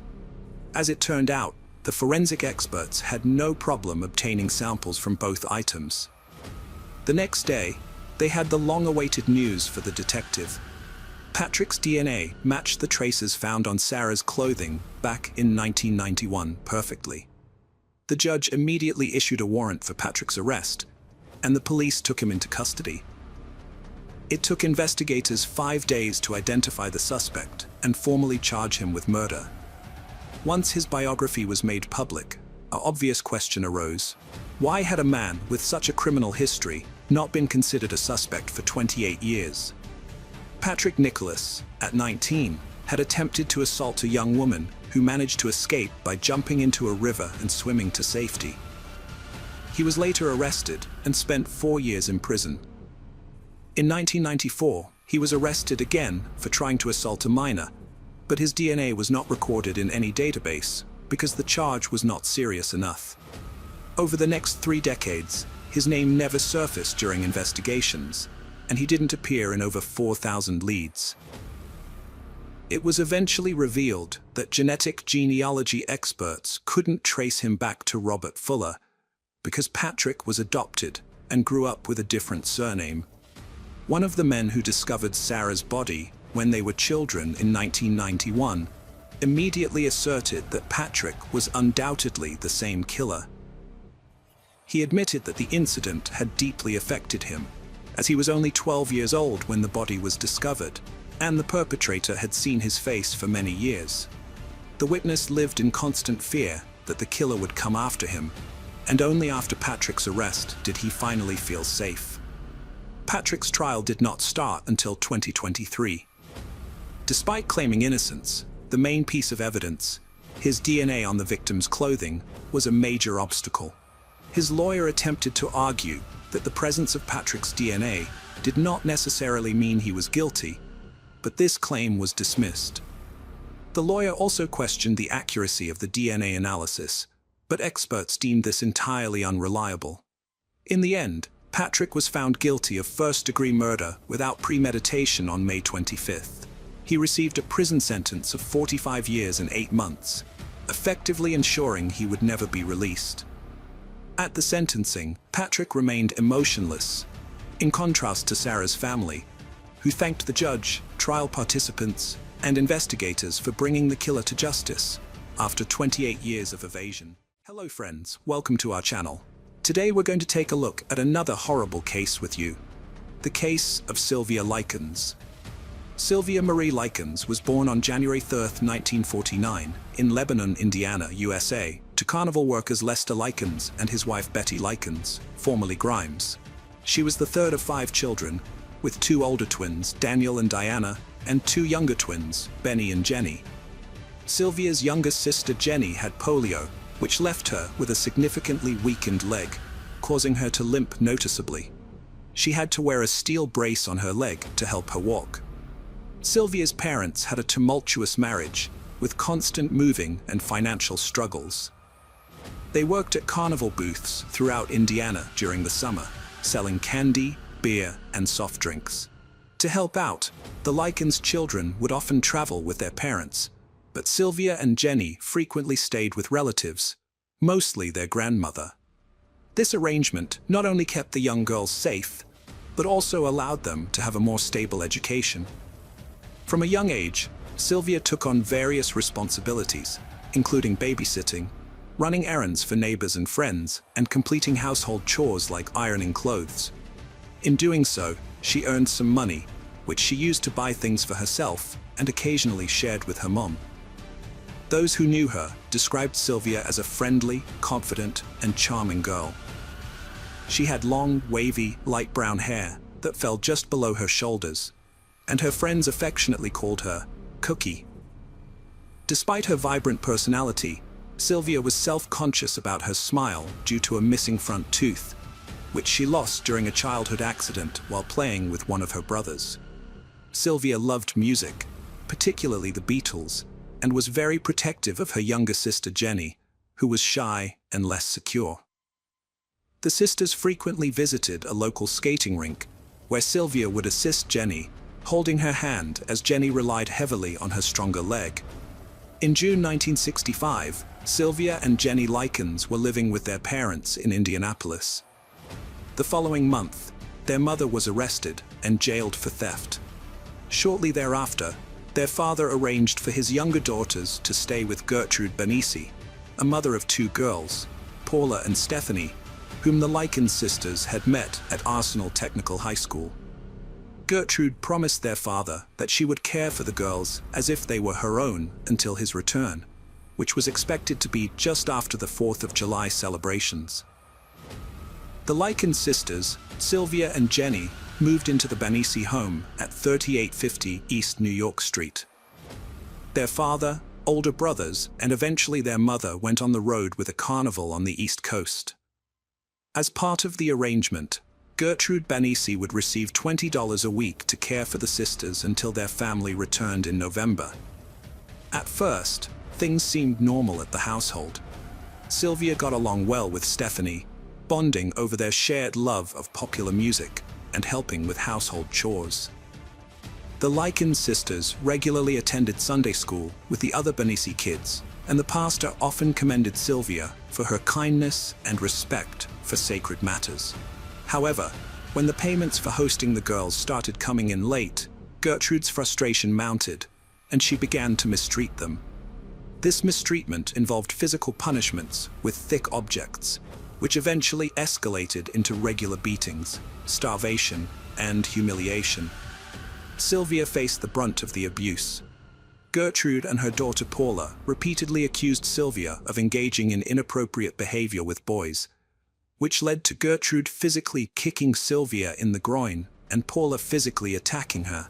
The girls were forced to eat food they disliked, and Sylvia was even beaten by Stephanie's boyfriend, Randolph Hubbard. Daily life at the Banfi residence was brutal. Violence escalated over time. Paula's attacks on Sylvia were savage, including punching her in the face and breaking her own wrist. She targeted Sylvia's mouth and eyes, then used her cast to inflict more harm. The sisters faced relentless verbal and psychological abuse, including Gertrude's cruel accusations of promiscuity and forced attacks on each other. The abuse of Sylvia didn't only come from the Banofsky family. Coy Hubbard and his friends would visit Gertrude's home, tormenting Sylvia physically and verbally. Gertrude and her kids would join in, inflicting harm.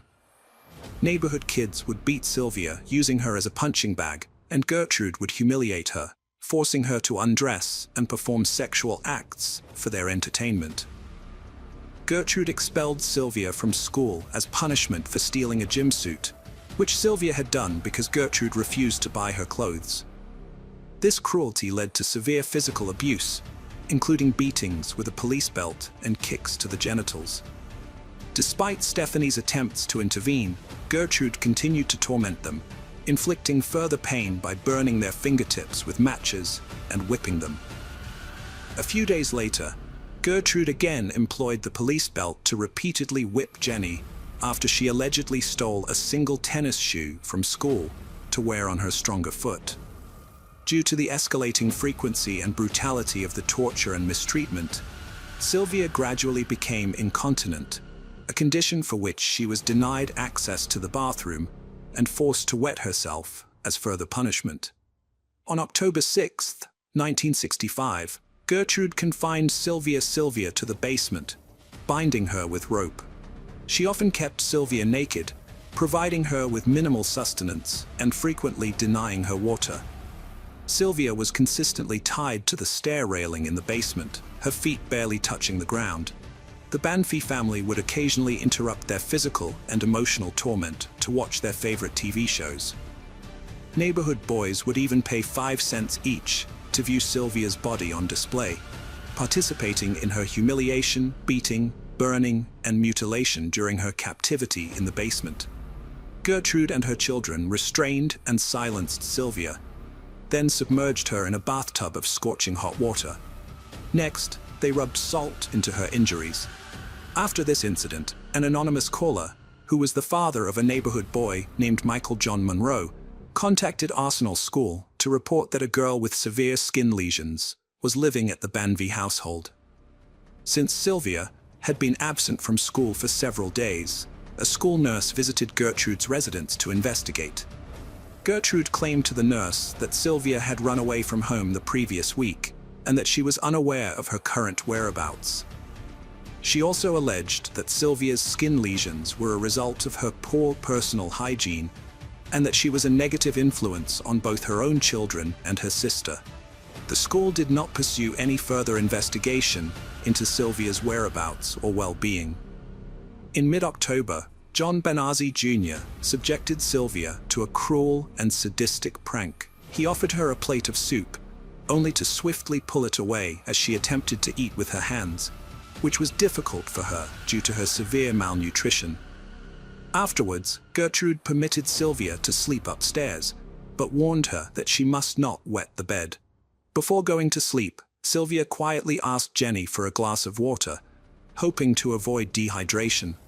However, the next morning, Gertrude found that Sylvia had urinated on herself, and as a punishment, forced her to perform a humiliating and degrading act, masturbating with a glass bottle in front of the Banvi children. Shortly thereafter, Gertrude shouted for Sylvia to return to the kitchen, then ordered her to strip naked before proclaiming that she had branded her daughters, and now she was going to brand her. Gertrude began carving the words, "I'm a prostitute and proud of it," onto Sylvia's abdomen with a heated needle. When Gertrude was unable to complete the markings, she instructed 14-year-old Richard Hobbs to finish etching the words into Sylvia's flesh while she took Jenny to a nearby grocery store. In what Hobbs would later insist were short, light etchings, he continued to brand the text into Sylvia's abdomen as she clenched her teeth and moaned. Richard and 10-year-old Shirley forcibly took Sylvia to the basement. There, they attempted to inflict a burn on Sylvia's body, specifically beneath her left breast, using an anchor bolt to create a mark resembling the letter S. However, due to their mistake of applying part of the loop in reverse, the resulting deep burn scar would instead look like the number 3. On that grim night, after enduring terrible abuse, Sylvia told her sister Jenny that she knew Jenny didn't want her to die, but she was sure she was going to die. The next day, Gertrude woke Sylvia and forced her to write a letter while dictating its contents. The plan was sinister. They intended to deceive Sylvia's parents into believing that Sylvia had run away from the Banvey residence. The content of this letter was intended to frame a group of anonymous local boys for extensively abusing and mutilating Sylvia after she had initially agreed to engage in sexual relations with them. After writing the letter, Sylvia was again tied to the basement stair railing, while Gertrude finalized her plan to abandon her in Jimmy's forest with the help of John Jr. and Jenny. Gertrude offered Sylvia cookies, but she refused, saying, "Give them to the dog, I don't want them." Enraged, Gertrude forced the cookies into Sylvia's mouth, and then she and John brutally beat her, targeting her stomach. On the morning of October 26th, Sylvia's condition had deteriorated. She could hardly speak or control her movements. Gertrude brought her to the kitchen, propping her against the wall, and tried to feed her a donut and a glass of milk. However, Sylvia struggled to hold the glass, which further infuriated Gertrude, who tossed her to the floor before returning her to the basement. Soon, Sylvia became delirious, repeatedly moaning and muttering incoherently. When Paula asked her to recite the alphabet, Sylvia couldn't get past the first 4 letters and was unable to stand up from the floor. Sylvia faced neighborhood bullies in the basement. She pointed out familiar faces, shouting names. After a failed attempt to bite a rotten pear, Jenny reminded her she couldn't feel her teeth, having lost one at 7.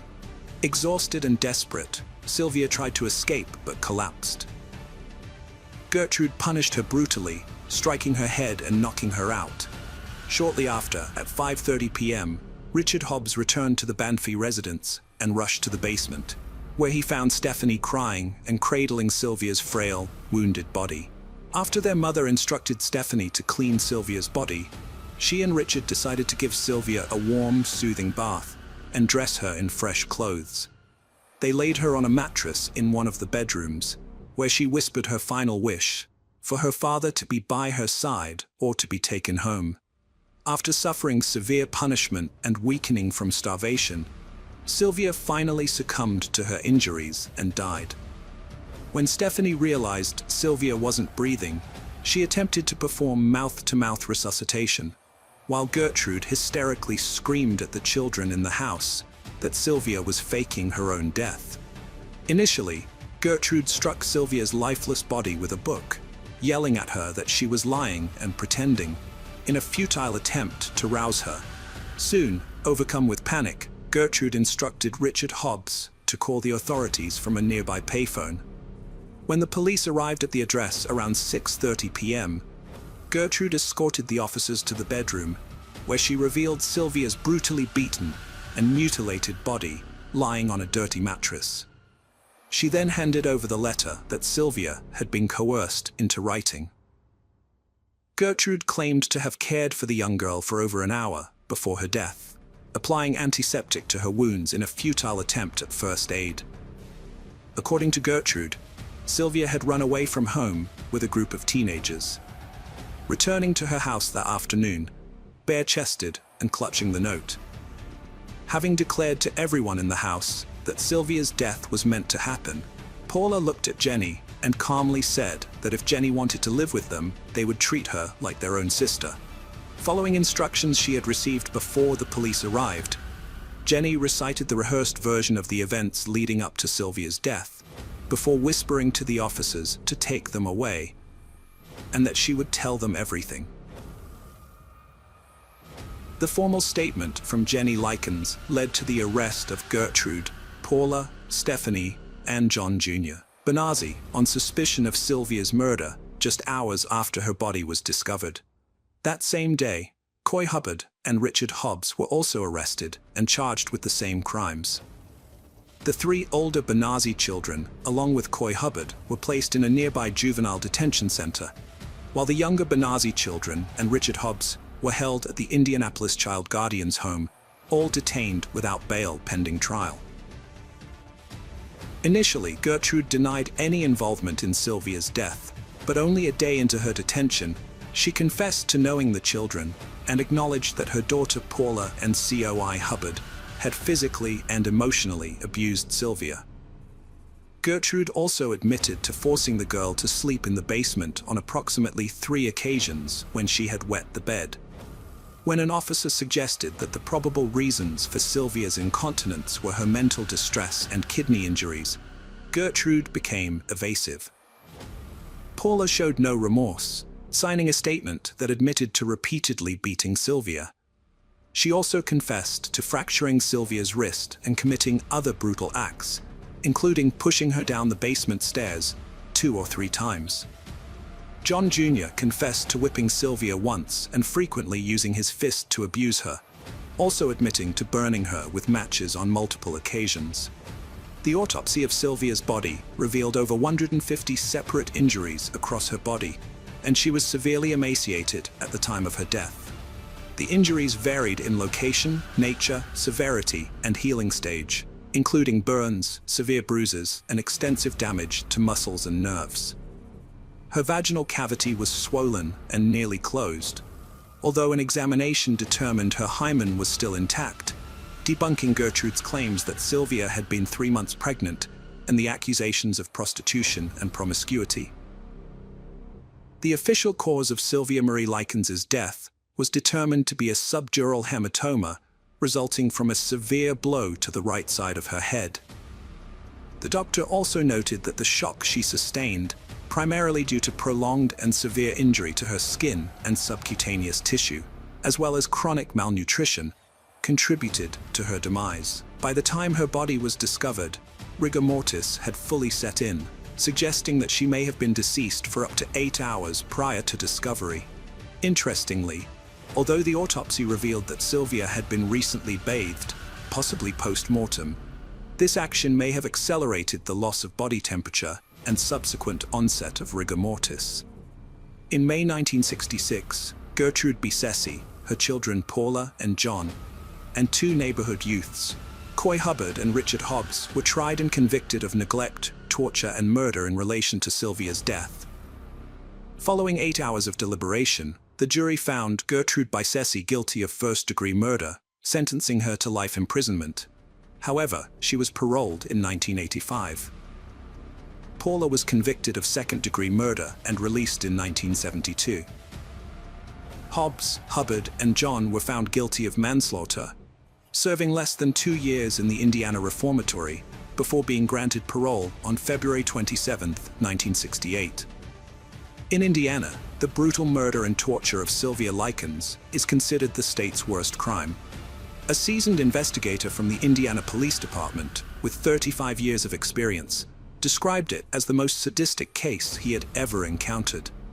Sylvia tragically lost her life on October 26th in Indianapolis, Indiana, USA. Her parents were expected to return for her and her sister in November, but unfortunately, Sylvia passed away before their arrival. Sylvia and her sister Jenny lived in fear of reporting the escalating abuse and neglect to family members or school authorities. They worried that speaking out would worsen their already desperate situation. Jenny, in particular, struggled to overcome the urge to inform family members, fearing that Gertrude would retaliate by subjecting her to the same torture and abuse as her sister. Additionally, Jenny faced harassment from neighborhood girls who ridiculed and occasionally beat her whenever she mentioned Sylvia's situation. The middle-aged Besessi couple, along with other families in the neighborhood, had suspicions or had witnessed signs of the girls being mistreated, but they were too afraid to report it to the authorities. Consequently, no one intervened to stop the abuse the Sylvia sisters suffered, and tragically, no one was able to rescue them from their horrific ordeal in time. In the aftermath, all those responsible for her torture and murder received prison sentences, although some did not serve their full terms. However, they cannot escape the guilt and horror they inflicted, which will haunt them for the rest of their lives. Hello friends, welcome to our channel. Today we're going to take a look at another horrible case with you, the case of Jonia Berry. Jonia Berry was born on August 26, 1983, and grew up to be a happy and friendly person with a large social circle and a love for parties. During her school days, she was an active member of the local cheerleading team. After completing high school, Jonia enrolled at East Tennessee State University to pursue a degree in psychology and criminology. It was during this period that she met Jason White, and they began dating. The couple got engaged just before graduating in late 2004. At the age of 21, Jonia decided to pursue a master's degree in psychology, which led her to temporarily relocate to Knoxville for her studies. While in Knoxville, she worked part-time at a children's educational center, where she discovered her passion for helping kids. Meanwhile, Jonia's fiancé, Jason, was studying law in a different state. Despite the distance, they remained close and began planning their wedding in Knoxville. Initially, Jonia stayed with her friend Jason Amami, who had also attended college with her and later moved to Knoxville. They shared a two-bedroom apartment, and Jason allowed Jonia to stay there until she found her own place to live. Jonia had two part-time jobs, one at a jewelry store and the other at a children's hospital. On the Sunday night of December 5th, after finishing her shift at the jewelry store, Jonia went to the mall to do some Christmas shopping. Later, she returned home and spent her evening wrapping presents for the children at the educational center, chatting with her neighbor, and then retreating to her room. Before going to bed, she had a phone conversation with her boyfriend. Around 4 in the morning, Jason Amami was awoken by a scream from a woman. At first, he thought Jonia was having a nightmare, so he went to her room to check on her. However, he was shocked to find a stranger wielding a knife. The intruder attacked Jason, and they engaged in a fierce struggle. Eventually, Jason managed to fend off the attacker and made a dash for the door. He rushed out of the apartment and ran to the nearest convenience store, almost a kilometer away, to call for help. When the store clerk saw Jason, who was covered in blood, they immediately called 911. Jason explained to the police what had happened when they arrived at the scene. At their apartment, the police found Jonia lying in the hallway that connected 5 apartments. She was still alive, but barely conscious. When the police questioned her about the attacker, she could only provide weak clues. The police searched the entire building and the surrounding area, but were unable to find the attacker. They rushed Jonia to the nearest hospital, where despite the doctor's best efforts, they were unable to save her. The doctor reported that she had suffered more than 20 stab wounds, making survival highly unlikely. Jason had 8 wounds from the attacker. Although only one was critical, he received medical attention, and his life was no longer in danger. Meanwhile, the detectives began investigating the crime scene. They discovered blood in the hallway, indicating that Jonia had attempted to seek help from her neighbors, but none of them had opened their doors. Next to Jonia's room, the detectives found the murder weapon, a kitchen knife that belonged to Jason, which the attacker had used with such force that it became bent and damaged. The police discovered blood near the back door of the apartment and on the stairs leading to the street. As Jason and Jonia had exited through the front door, detectives believed the killer likely escaped through the back door in Jason's room. Another clue was found, a partial footprint, possibly left by the attacker when they followed Jason and attacked him. The brutal nature of Jonia's murder led police to suspect a personal motive. Initial investigations focused on Jonia's boyfriend, despite him being approximately 1,000 kilometers away from Knoxville. However, friends and family testified to their wonderful relationship, and he had no apparent reason to commit such a heinous crime. He learned of Jonia's death when her mother called him at 10 a.m. and claimed to have fainted and taken a long time to recover. In his incapacitated state, he required a neighbor's assistance to book a plane ticket and pack his suitcase. After carefully verifying his alibi, investigators concluded he couldn't have physically traveled to Knoxville and back by morning, thus ruling him out as a suspect and shifting their attention to Jonia's neighbor. In contrast to Jonia's boyfriend, who had a solid alibi, this particular neighbor did not, which raised suspicions that he might be the perpetrator. Many friends and family members of Jonia suspected him, with some believing he could be the killer, and others accusing him of leaving Jonia behind as he fled the apartment. The suspicion was so deep-seated that Jonia's parents didn't even want him to attend her funeral. After Jason was released from the hospital, investigators started questioning him. He maintained his original story, stating that he had heard screams, seen an unfamiliar man, and was attacked after successfully fighting off the attacker. Jason rushed to the front door, went out into the street, and sought help from the neighbors. He thought Jonia had also escaped from the apartment because he could no longer hear her screams. However, the police had doubts about the truth of this testimony. Doubts about Jason initially stemmed from his injuries. Although he had 8 wounds, 7 were superficial, and the 8th on his right arm could have been sustained while either defending himself or attacking someone. Furthermore, the absence of forced entry into the apartment suggested that the assailant might have already been inside. Jason claimed to have taken out the trash through the back door that night, but he couldn't recall whether he had locked it.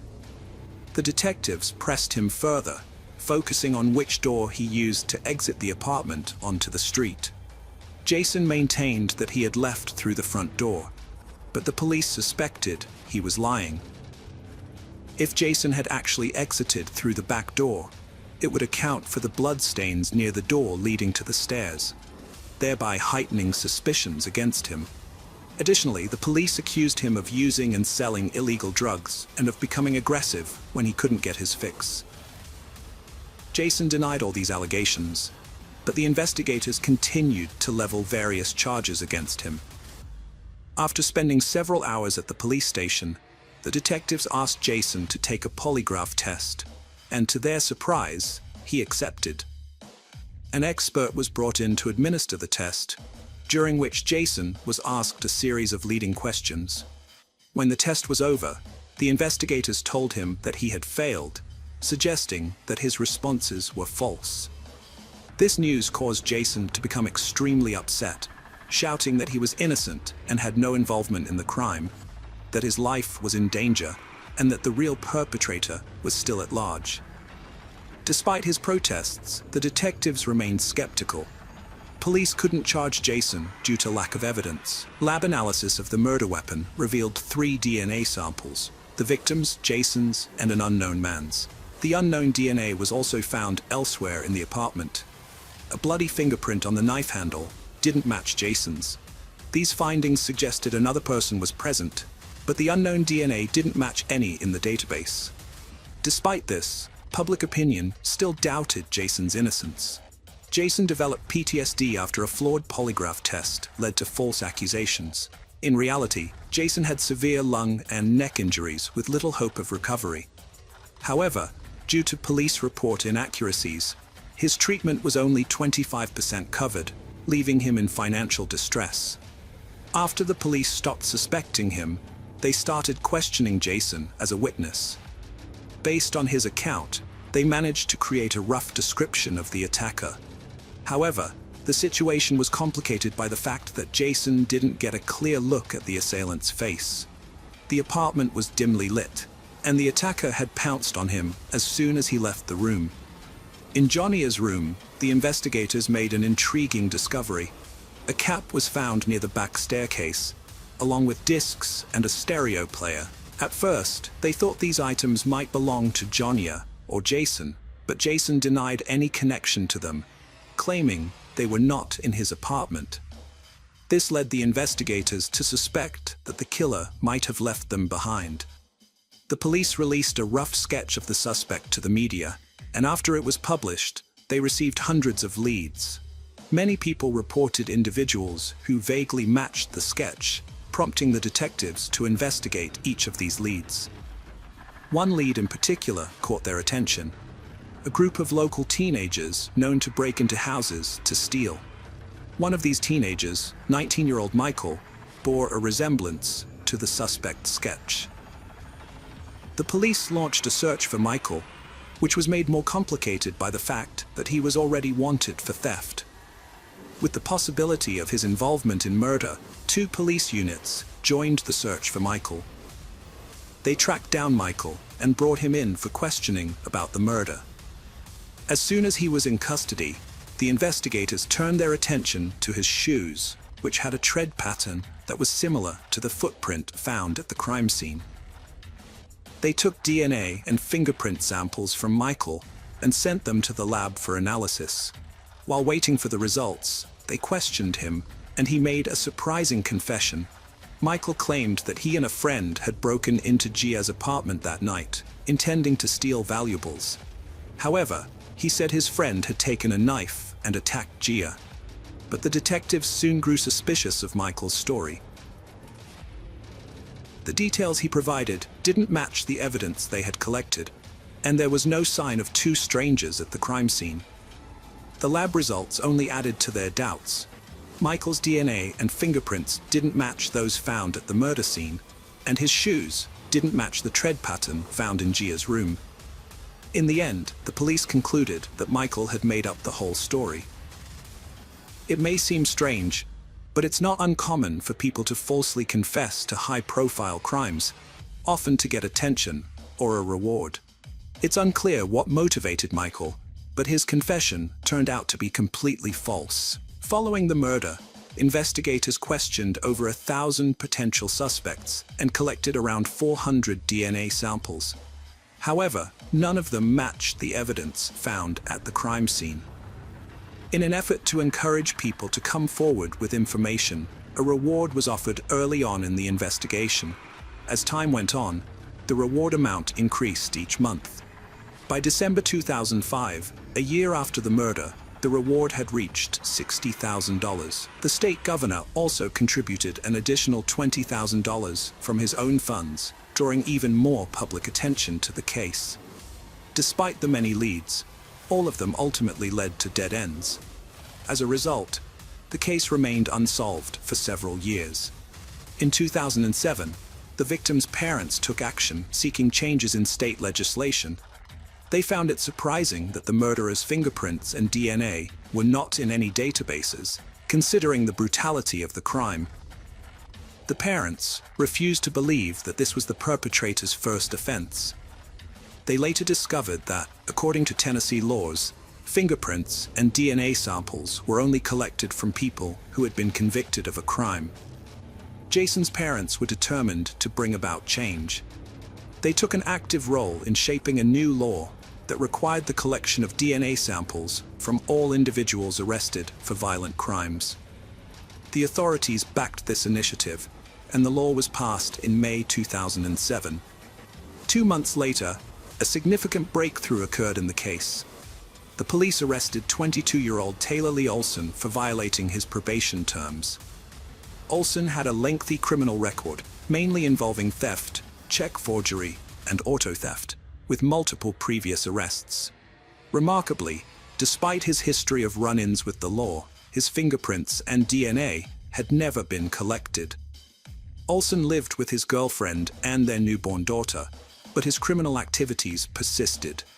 It was revealed that Olson had already come to the investigators' attention 5 months earlier when they received a tip about his possible involvement in the murder.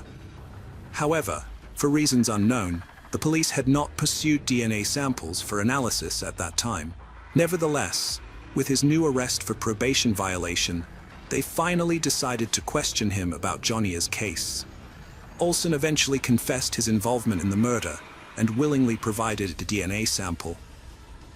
When the lab results came in, it was confirmed that Taylor's DNA was a complete match with the sample found in the victim's apartment. Following this, they collected his fingerprints, which also matched the fingerprint on the murder weapon. Olson was subsequently arrested, and detectives began to question him. Initially, Olson said he was not guilty, but he eventually decided to confess to his actions. Taylor claimed that on that night he had intended to steal Jonia's car and had entered her apartment through the back door to find the car keys. When he entered her room, she woke up and began screaming. In response, Olson grabbed a kitchen knife and stabbed her multiple times. However, he insisted that he hadn't intended to kill anyone and that it had all occurred accidentally. Detectives had doubts about the truthfulness of some details and leaned towards believing that Taylor had premeditated the murder. It was possible that he had been stalking the victim for some time, indirectly supported by the fact that Jonia's friends had reported someone following her in a car at the time. No evidence was found to substantiate this, but after Olson's arrest, it seemed increasingly plausible. Despite this, there was little doubt about his culpability, as his DNA and fingerprints were present on the murder weapon, strongly indicating his involvement. Olson's trial was slated to commence in mid-2008, and by that point, he had already retained a lawyer. Apparently, his legal counsel advised him to retract his confession, and Taylor presented a new version of events to the detectives. Now, he claimed that he had entered Jonia's apartment with his friend named Noah Cox. According to this revised account, when Olson entered Gia's room to retrieve the car keys, she allegedly woke up, seized a knife, and stabbed him several times. Olson then fled through the back door, while his friend entered Gia's room, disarmed her, and killed her. This new narrative raised suspicions among the police, as they found no fingerprints or DNA from other individuals at the crime scene, making it appear unlikely that anyone else was involved. Detectives awaited the start of the trial, but it never occurred. On March 28, 2008, Taylor Olson took his own life in his prison cell. Alongside him, several suicide notes were discovered, addressed to his family, Joan, his relatives, and the police.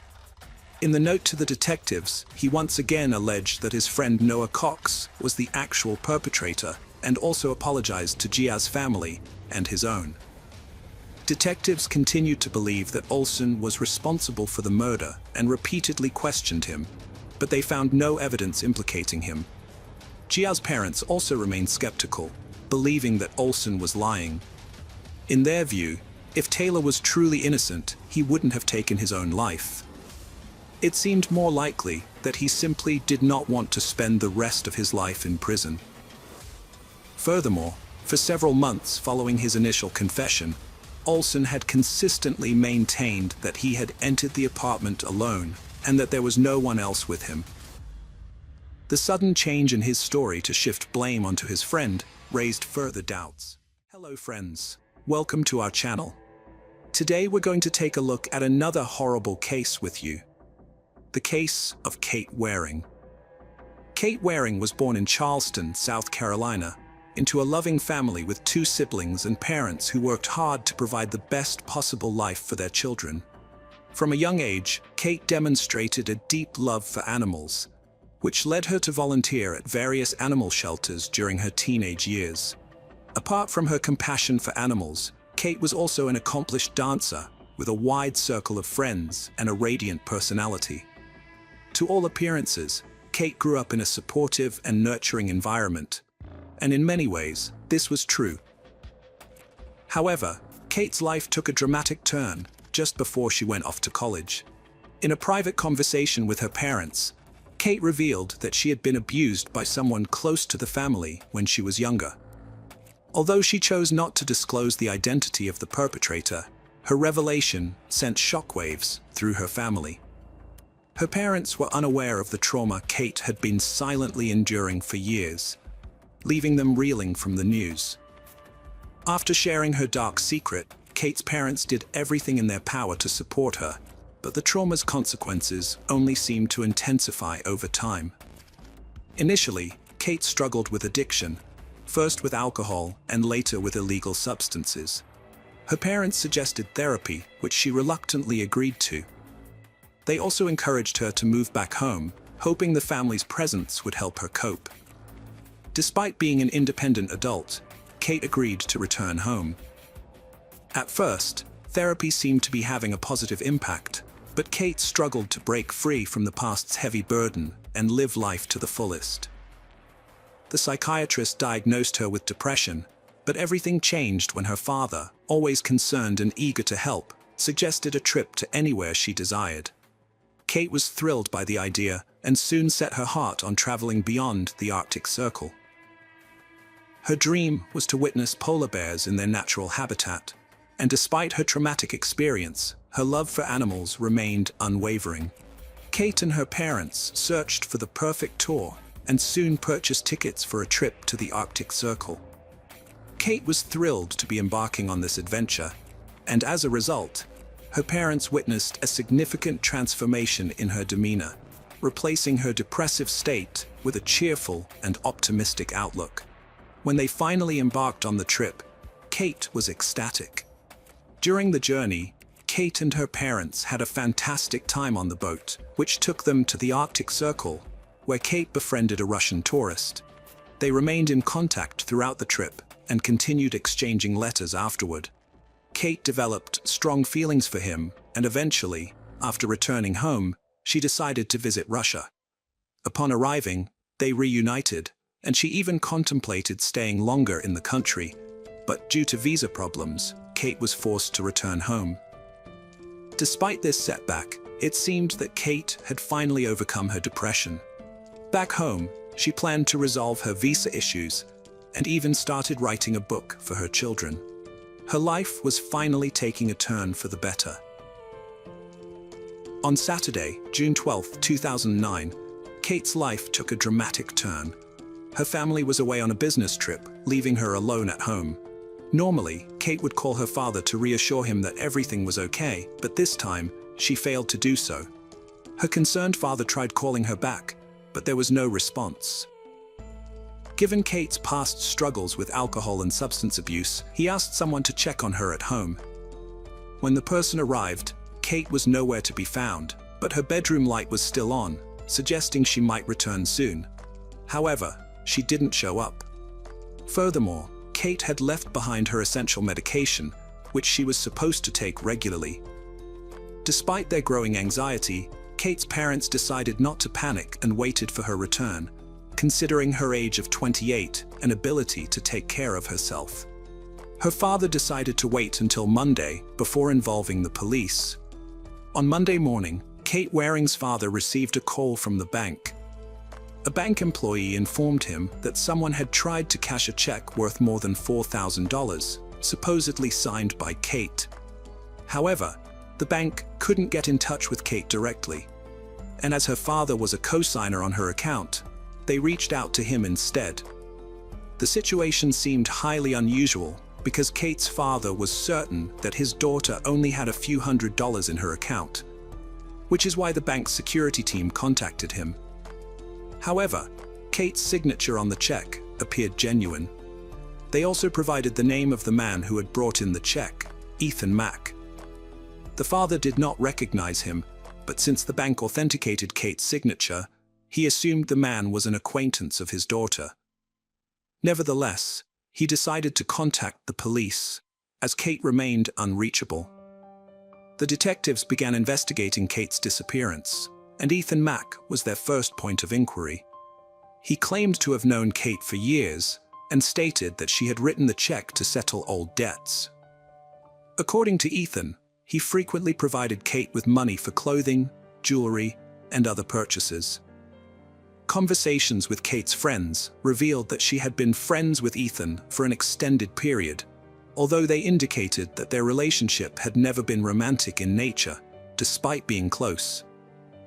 Ethan claimed that he and Kate met on Friday night and dined at a restaurant together. Afterwards, he drove her home and went about his own business. He even produced correspondence with Kate, which corroborated his account of their dinner. Ethan allowed the detectives to search his house, where he lived with his mother, as well as his car. Although the search yielded nothing suspicious, the police still found the situation surrounding the check to be peculiar and were not quick to dismiss him as a suspect. Ethan eventually called the police station, demanding to be left alone. The police worked to reconstruct the timeline of the Friday night Kate was last seen. She had met with her therapist that afternoon, followed by a trip to the gym. Later, she entered a store, purchasing a bottle of wine. Security cameras captured her on the phone at that time, possibly speaking with Ethan, who later picked her up and they headed to a restaurant.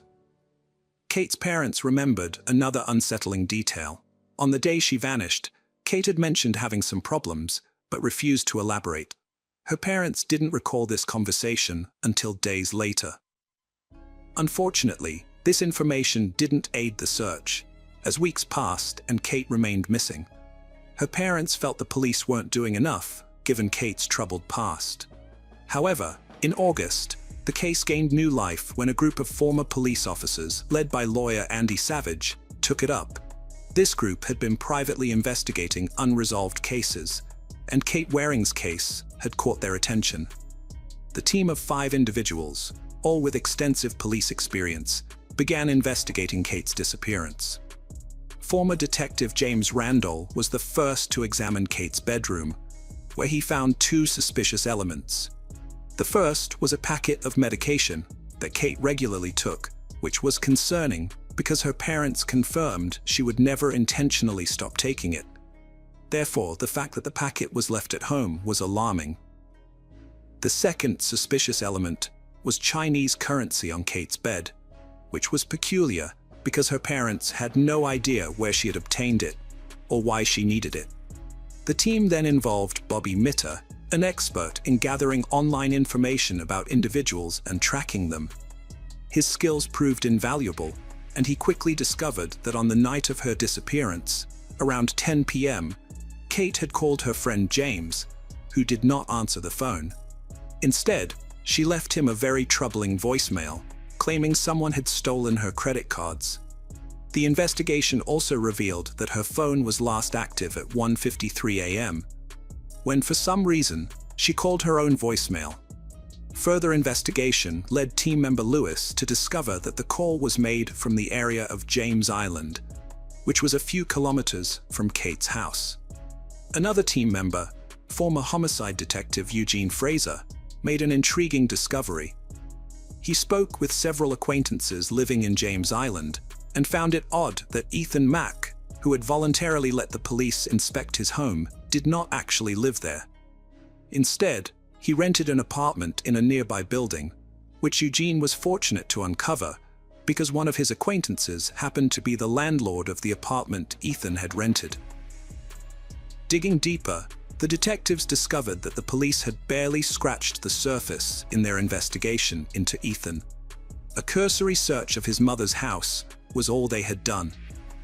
The team decided to take matters into their own hands and uncovered a vital lead.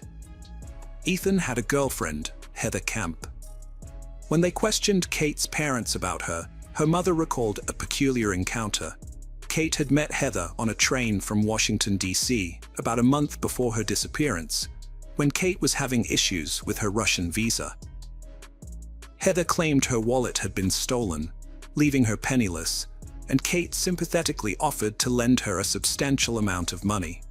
Heather stated she had landed a pediatric surgeon position in South Carolina, set to start soon. Later, she announced her daughter had died in a New Jersey car crash, but her behavior was eerily calm, suggesting the news hadn't greatly affected her. The detectives also stumbled upon an intriguing fact. Heather was facing a fraud charge in Indiana for posing as a licensed doctor by falsifying documents. This new evidence forced them to re-examine the case from a different angle. They presented their findings to the police, but the authorities were surprisingly uncooperative and unwilling to continue the investigation. The team understood that the only way to get the police to take action was to gather irrefutable proof that linked Heather to Kate's disappearance. To achieve this, the team went to great lengths. They convinced the person who rented the apartment to Ethan Mack to install a secret camera outside his apartment door. Additionally, they placed a hidden GPS tracker in Ethan's car, enabling the team to track his movements and observe his activities. It didn't take long to yield results. After analyzing Ethan's travel patterns, the detectives found that he had visited numerous pawn shops across the city, selling small batches of various jewelry pieces.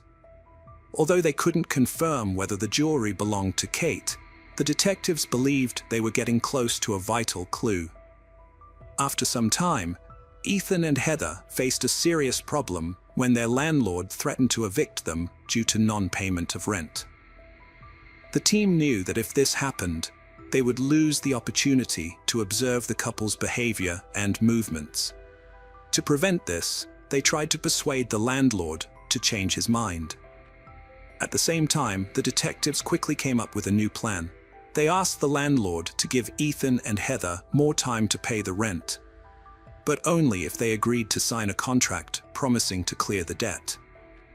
The strategy worked, and as soon as the landlord handed over the contract, the team sent it to the laboratory.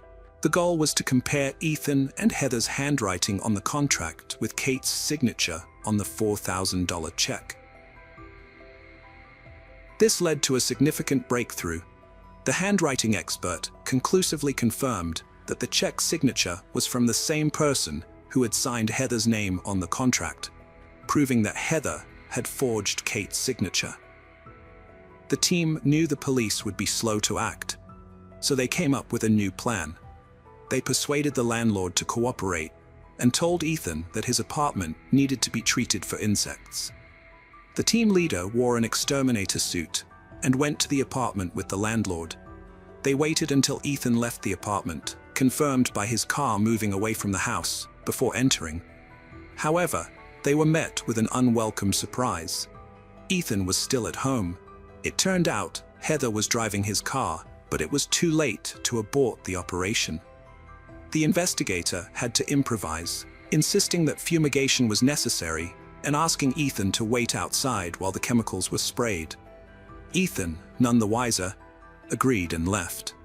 Meanwhile, the investigator carefully searched the apartment for any evidence linking Ethan to Kate's disappearance.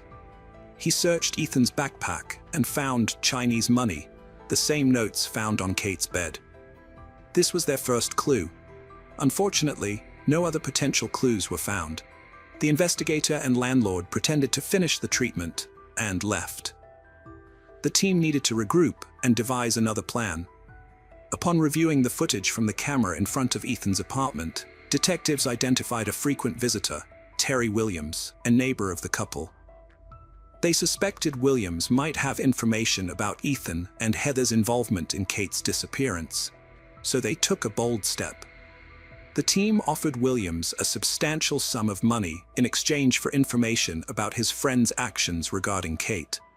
They brought the money to Williams's apartment, but were met with an unexpected turn of events.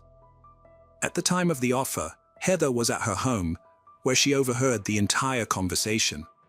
Apparently, there was a prior discussion between Ethan and Williams. When the detective approached Williams, Heather panicked. She frantically called Ethan, explaining the situation. The investigation team was caught off guard and spent the following days struggling to determine their next move. In a shocking turn of events, Williams unexpectedly reached out to the detectives and asked them to come to his home to talk. When the detectives arrived at his apartment, Williams was surprisingly open and honest. He told them that although Ethan and Heather hadn't directly confided in him, he had had his suspicions about their involvement in Kate's disappearance. Williams then handed over an iPod he had received from Heather shortly after Kate went missing, which he had assumed belonged to Kate. The detectives analyzed the iPod and were able to trace its ownership to Kate using its serial number. This discovery provided the final piece of evidence needed to reopen the case. This time, the authorities couldn't ignore the evidence and finally arrested Ethan and Heather. During the initial interrogation, Heather agreed to cooperate with the authorities in exchange for a lighter sentence. She claimed Kate's body was located on Watala Island, approximately 20 miles from her residence. A police search team scoured the area all day, but failed to find Kate's body. It became apparent that Heather had deliberately misled them. Andy Savage decided to employ a new tactic. Recognizing that Heather was likely directly involved in Kate's murder, he met with her and promised to help. Andy offered her a deal. In exchange for revealing the exact location of Kate's body, he would assist in getting her off the forgery charges. Heather, believing it was her only chance, agreed. She provided a detailed description of the location, indicating that Kate's body was still on the outskirts of Watala Island. The detectives, minus the police, decided to investigate the location without alerting the authorities. However, they faced disappointment and did not find Kate's body. The next day, they returned and made a discovery. They found the remains of the young woman. Although the forensic doctors could not determine the cause of death, the perpetrator soon began to confess. In August 2009, Heather signed a confession for murder, obstruction of justice, and bank check forgery. It was discovered that she had been committing fraud for years and had targeted Kate as her next victim during a trip from Washington. Later, she met Ethan and began a relationship with him. Ethan's trial began in October 2010, during which the prosecution presented Heather's testimony to reconstruct the events surrounding Kate's disappearance. According to Heather, on the day Kate vanished, Kate discovered that Heather had deceived her and stolen her credit cards. Kate threatened to inform her father, which would likely lead to police involvement. Heather confided in Ethan, who sided with her despite his long-standing friendship with Kate. The investigation revealed that Kate was not alone with Ethan that night. Heather was also present. It appears that the pair attempted to negotiate with Kate at the restaurant to prevent her from exposing the deception. Heather may have promised to return the stolen credit cards and money, which were at Ethan's apartment when the three arrived. The court questioned Heather's account and ultimately sentenced her to 39 years in prison.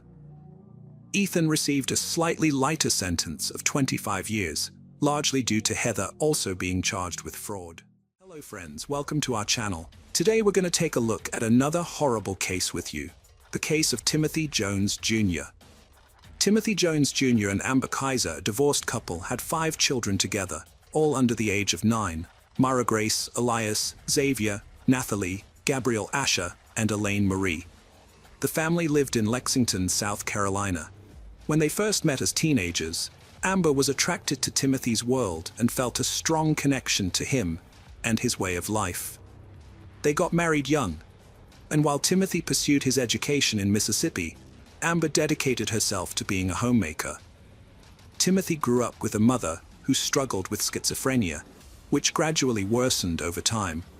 She eventually needed constant care. When Timothy's father was just 20 years old, he took Timothy to live with his grandmother. There, Timothy was exposed to a troubled environment marked by domestic violence, substance abuse, and alcoholism. Despite a tough upbringing, Timothy displayed a natural aptitude for numbers, effortlessly solving math problems, and disassembling and reassembling computers with ease. However, his life took a dramatic turn when he entered adolescence and began experiencing auditory hallucinations. At the age of 10, Timothy started using drugs and drinking excessively, and at 15, he suffered a traumatic brain injury in a car accident. This injury affected his frontal lobe, the area of the brain responsible for regulating impulses, which is also linked to psychopathic tendencies. Following the accident, Timothy's behavior became increasingly erratic and stubborn. He grew intensely jealous of his father, feeling threatened by anyone who had a relationship with him, believing they were taking away his father's attention. Over time, Timothy became convinced that his father didn't love him and harbored a deep-seated fear of abandonment. After completing high school, Timothy aspired to join the elite U.S. Navy SEALs, but he lacked the required athletic talent and discipline, leading to his eventual expulsion from the training program due to substance abuse. In 2001, Timothy Jones Jr. was sentenced to a year in a labor camp at an Illinois state prison. When he was released, he appeared to have undergone a significant transformation, with religion becoming a central guiding force in his life. At an amusement park in Chicago, he met Amber, the woman who would become the mother of his children, and they quickly decided to get married, in accordance with the rigid expectations of Timothy's Pentecostal church. At the time of their marriage, Amber was 19 years old, and Timothy was 22. Soon after, Amber became aware of the church's strict rules, which prohibited women from cutting their hair, wearing pants, makeup, or jewelry. Timothy believed in the principle that women should submit to their husbands and have many children. Timothy was a devout individual who dedicated his life to the church. Despite many people warning him against taking the Bible too literally, he remained committed to his faith. He and his spouse had 3 children in quick succession: Mara, Elias, and Nathan, each born a year apart.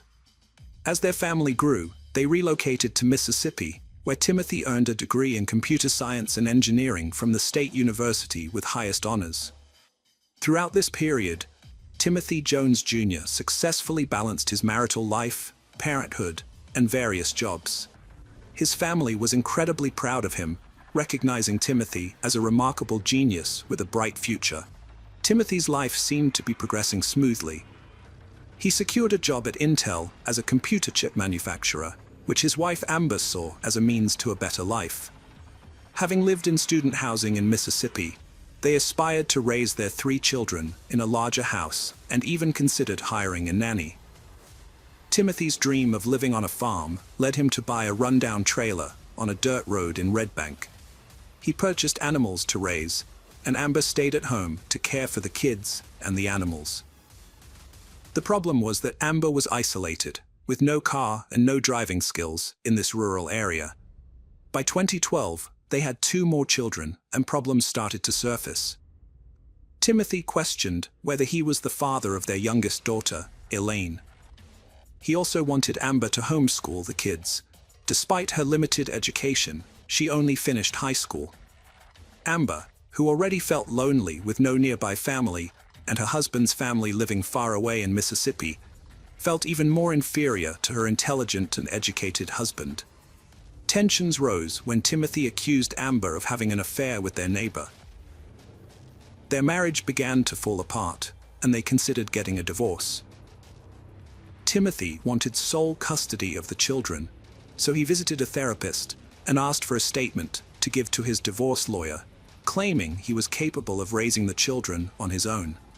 Amber, who didn't have a lawyer and was unsure of what to do, eventually decided it would be best for the children to stay with their father, as she was unemployed and lacked education. As the primary breadwinner, Timothy was granted full custody, and Amber was allowed to visit the children regularly. She left her husband and children behind. However, Timothy's mental state began to deteriorate. Haunted by his failed marriage, he started using drugs and drinking again, struggling with the voices in his head. He became easily provoked over minor issues, and Amber reported that he had once beaten her in front of their children until she lost consciousness. As Timothy struggled to balance work and taking care of the children, he hired a nanny service despite his own instability. The first 2 nannies observed that his home was spotless, and he was dedicated and attentive to his children. Later, he switched services and hired 17-year-old Crystal, who had a young daughter of her own. Timothy soon began an affair with the nanny and attempted to convert her to his religion, insisting she adopt the church's customs, such as wearing long dresses, growing her hair out, and submitting to his authority. When Crystal refused, their relationship began to fall apart. Crystal later stated that Timothy was extremely harsh towards his children, making them stand on their toes for hours, because he believed punishment was necessary to purify their sick bodies. She left after catching him trying to hit her young daughter. After Crystal's departure, Timothy hired another nanny who noticed a significant change in him. His previously clean home was now filthy, filled with trash, dirty clothes, and infested with cockroaches. Over time, Timothy Jones Jr. became increasingly violent, punishing his children daily. He started feeding them only oatmeal throughout the day, limiting them to one meal. In August 2014, the nanny contacted South Carolina's social services to report the neglect and abuse in Timothy's home.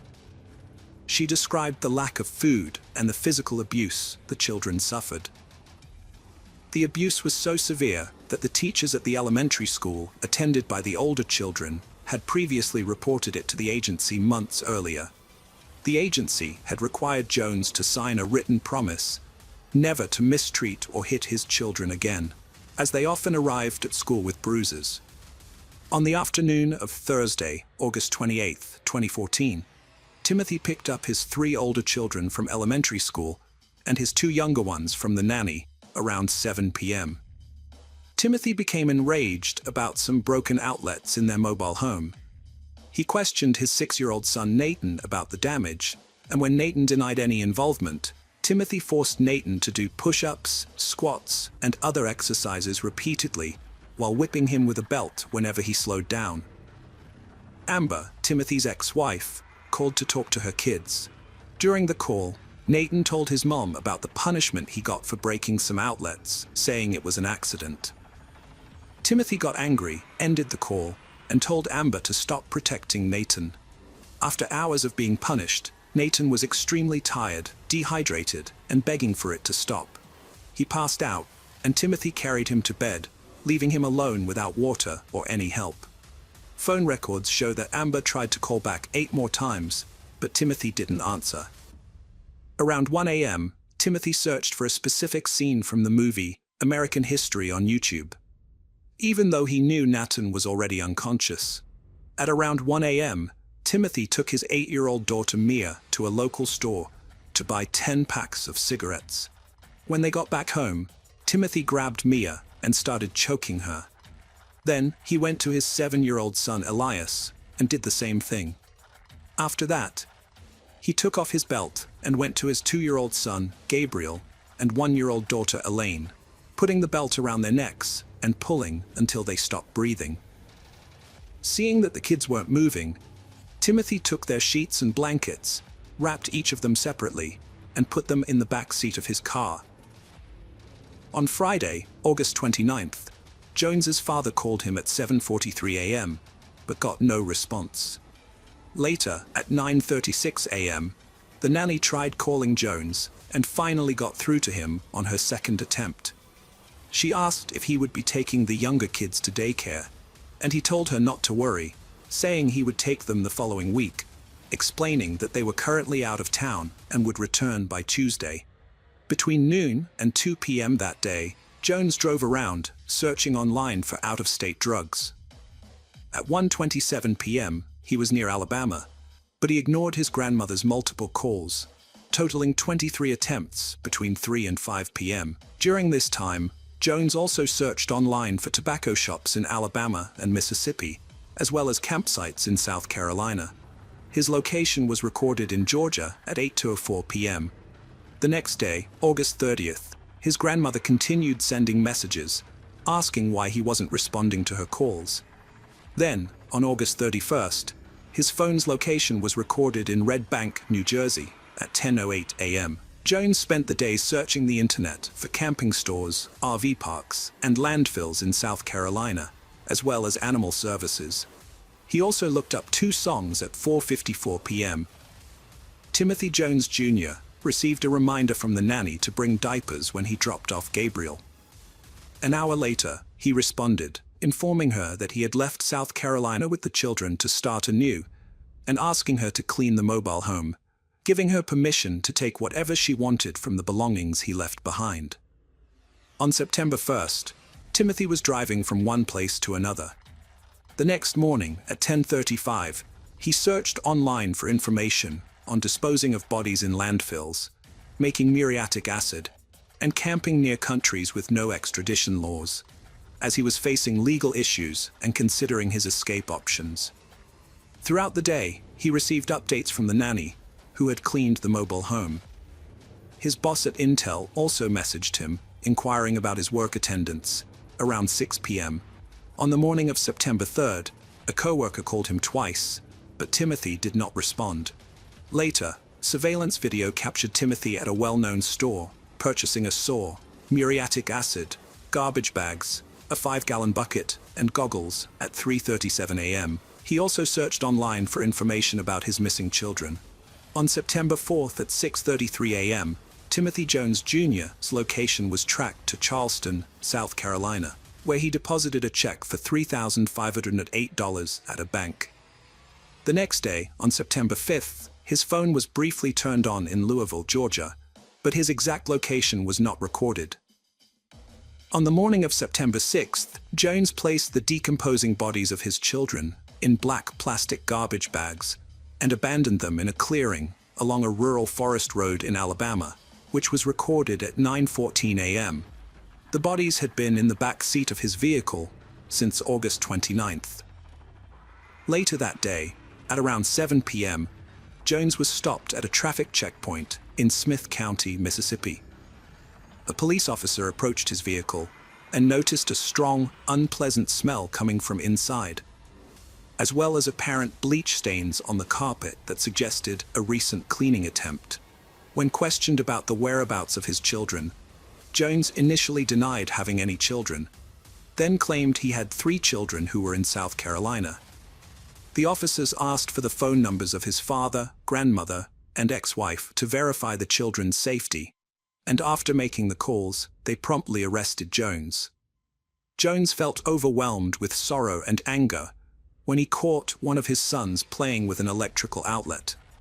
In a fit of rage, he grabbed the boy by the neck and choked him until he lost consciousness. Later, he used a belt to discipline his other son, as his hands were too large to fit around the boy's neck. When his eldest daughter walked into the room and saw what was happening, Jones grabbed her and choked her with his hands until her face turned purple. After the incident, Jones put his son Nathan to bed, only to discover him dead when he checked on him later. During the investigation, Jones explained that he killed his children because he heard voices in his head, leading him to believe they were plotting against him. He also thought that they would be better off in heaven. During his attempted escape, Jones drove through the southeast with the bodies of his 5 children hidden under blankets in his car. He eventually dumped their bodies in a remote Alabama forest before being arrested by chance during a routine traffic stop in Mississippi. Timothy claimed it was an accident and said the punishment he imposed on Nathan went too far, leading to the boy's death from exhaustion caused by the strenuous exercises.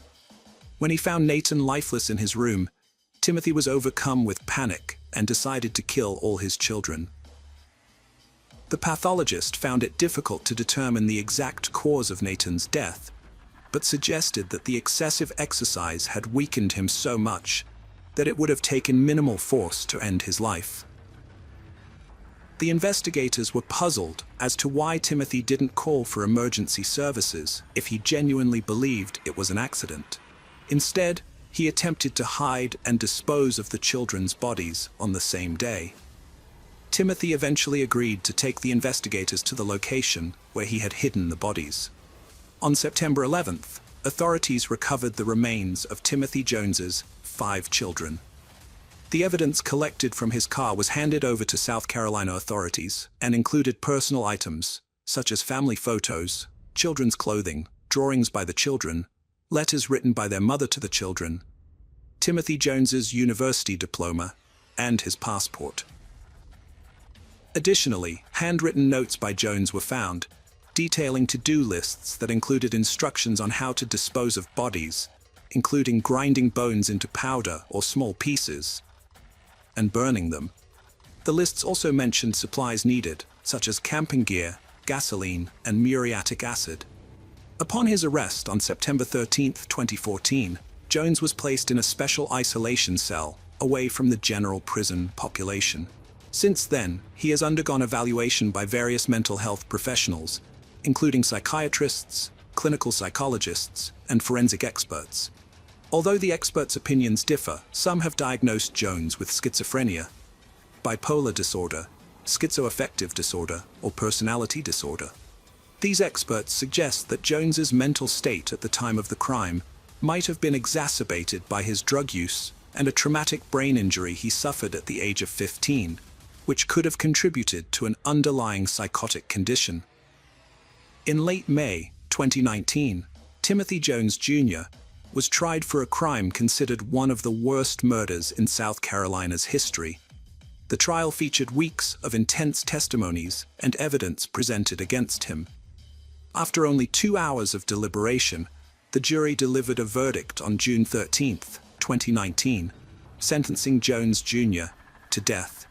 Currently, he is being held in solitary confinement at a correctional institution, where he wears a green jumpsuit that distinguishes him as a death row inmate. Hello friends, welcome to our channel. Today we're going to take a look at another horrible case with you, the case of John Parker. John Parker was born in 1970, at least one sibling, and an Indiana, United States upbringing. Hailing from a middle-class family, he was an entrepreneurial youth with a passion for independence, self-improvement, and a drive to succeed. Unsurprisingly, after high school, he sought ways to earn a living. According to his brother, his first job was as a waiter's assistant in a restaurant, although his tenure was short-lived for unknown reasons.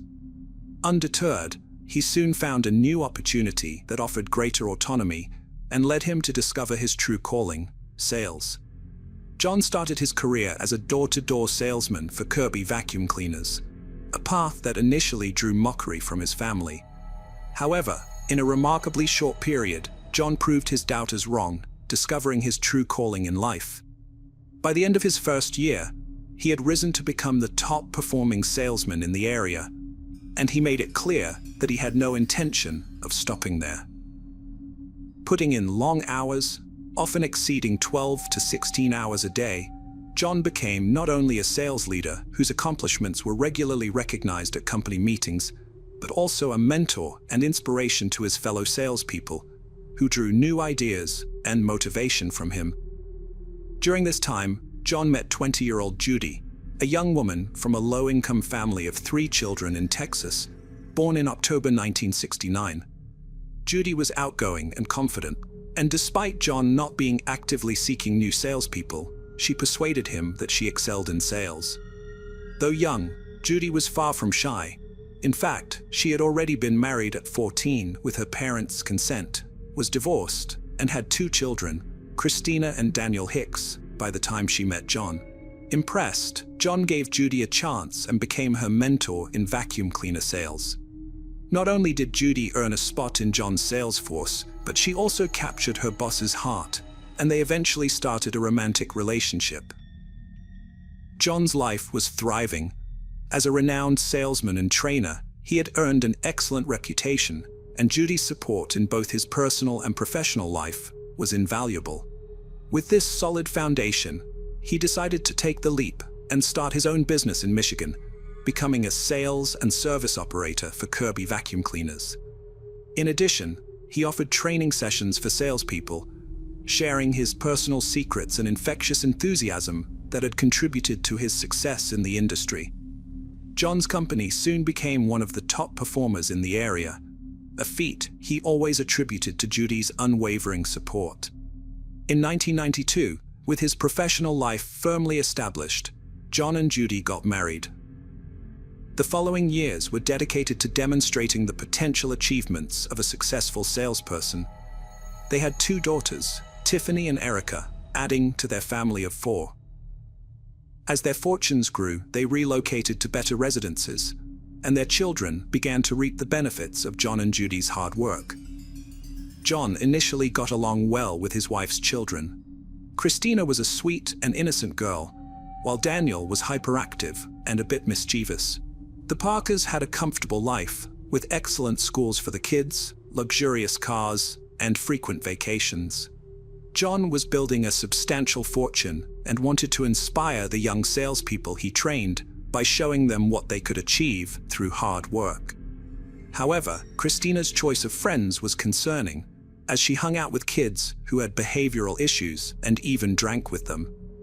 There were also rumors that she used drugs. Meanwhile, 13-year-old Daniel was heading down a troubled path, often appearing angry and poorly supervised. One incident involved Daniel taking John's car without permission and driving recklessly around the neighborhood, damaging many mailbox posts. The next day, John visited the affected homeowners to pay for the damages and avoid having Daniel reported to the police. Around the same time, John was summoned to Daniel's school to address a complaint about his bad behavior.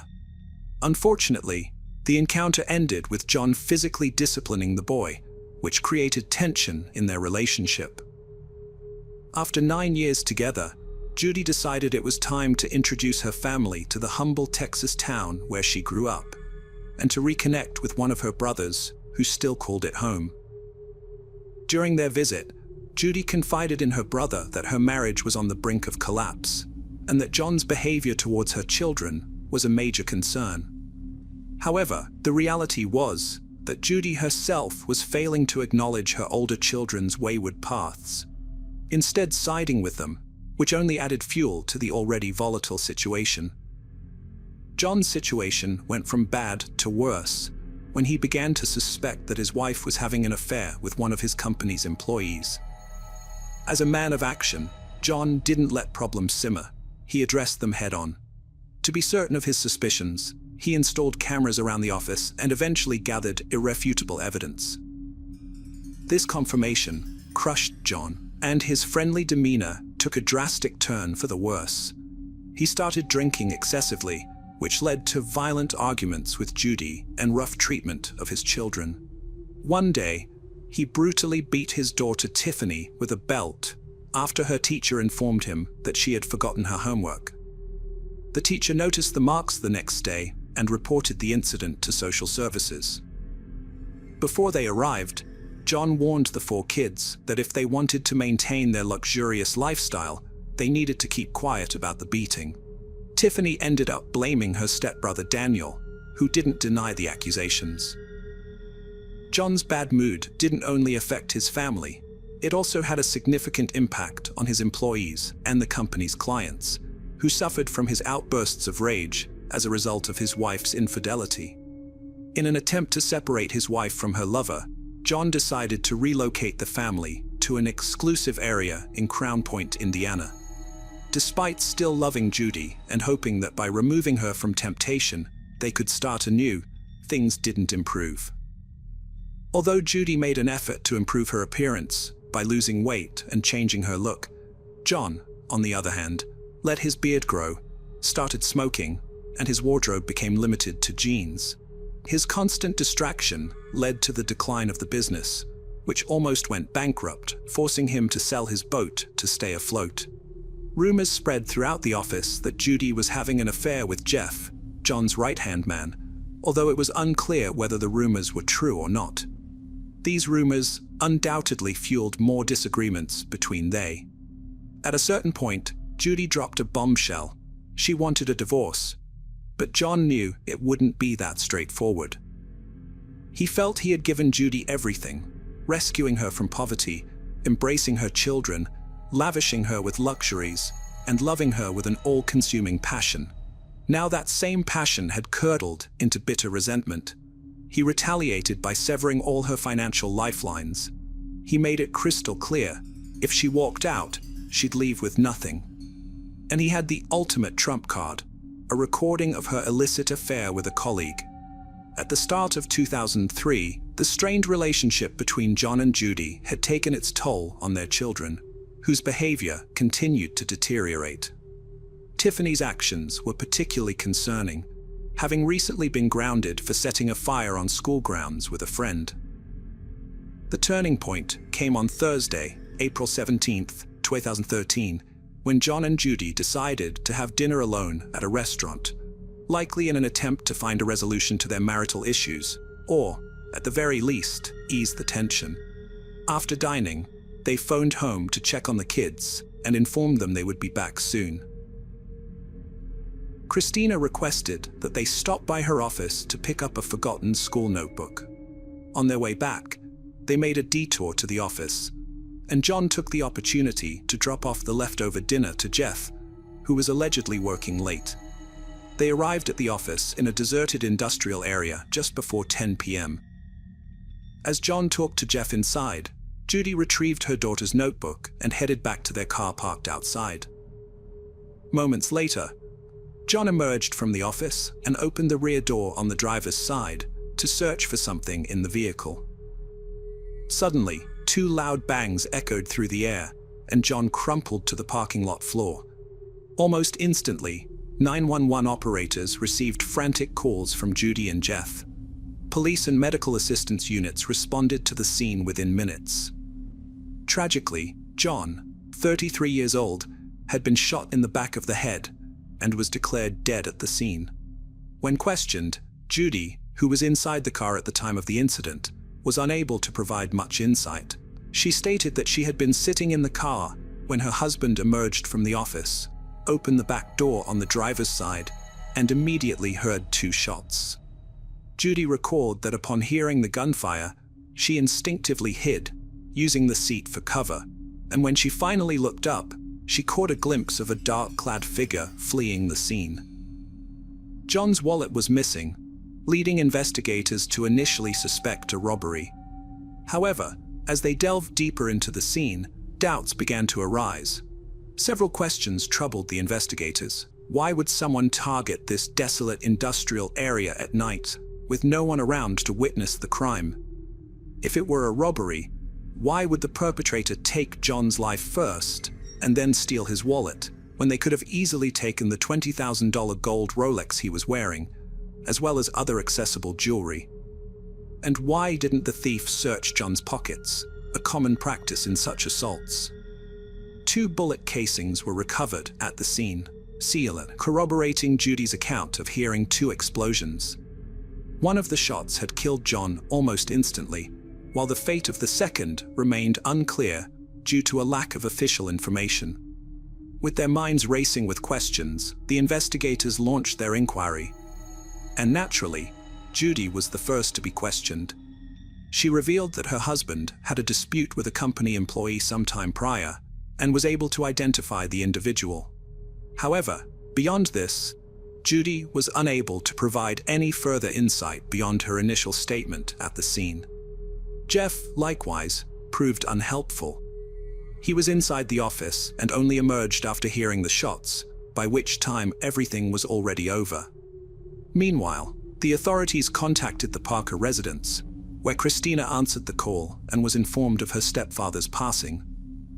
With the robbery motive all but dismissed, detectives shifted their focus to John's inner circle, starting with the disgruntled employee who had allegedly harbored resentment. The man acknowledged their intense argument, but claimed it had been amicably resolved, and his alibi checked out after a thorough investigation. The investigation subsequently cast a wide net, encompassing nearly everyone close to the young businessman: business partners, past and current employees, competitors, and even John's friends and family. The only somewhat suspect discovery was the interaction between the widow and the company's general manager, though it ultimately yielded no concrete evidence. Judy's demeanor at her husband's funeral was peculiar, to say the least. Observers noted that she seemed cheerful, chatting with friends and acquaintances, a stark contrast to the somber mood expected of her. Meanwhile, her ex-husband, father of their 2 children, appeared surprisingly at ease, casually reading a newspaper during the service. 4 days after John's murder, 15-year-old Daniel was questioned about his involvement. 6 months prior, Daniel had paid gang members to kill his stepfather, but they kept the money and didn't follow through. After John's murder, investigators looked into Daniel again. Daniel confessed to paying to hurt John, not kill him, but was released after 9 days due to lack of evidence. Later, it was revealed that John's issues with Judy's children had sparked a deeper investigation into Daniel, which led to suspicions about Judy's 17-year-old daughter, Christina. When questioned, Christina denied any involvement, and like before, the alleged plan was dismissed. Investigators became curious about the funding behind these schemes, suspecting Judy as the primary source, given that both teenagers had expressed a desire to eliminate John. Further inquiry revealed that Judy and John's relationship had significantly deteriorated prior to his death, with at least one of Judy's extramarital affairs coming to light. However, sources indicated that John was committed to salvaging the relationship and had no intention of leaving his wife.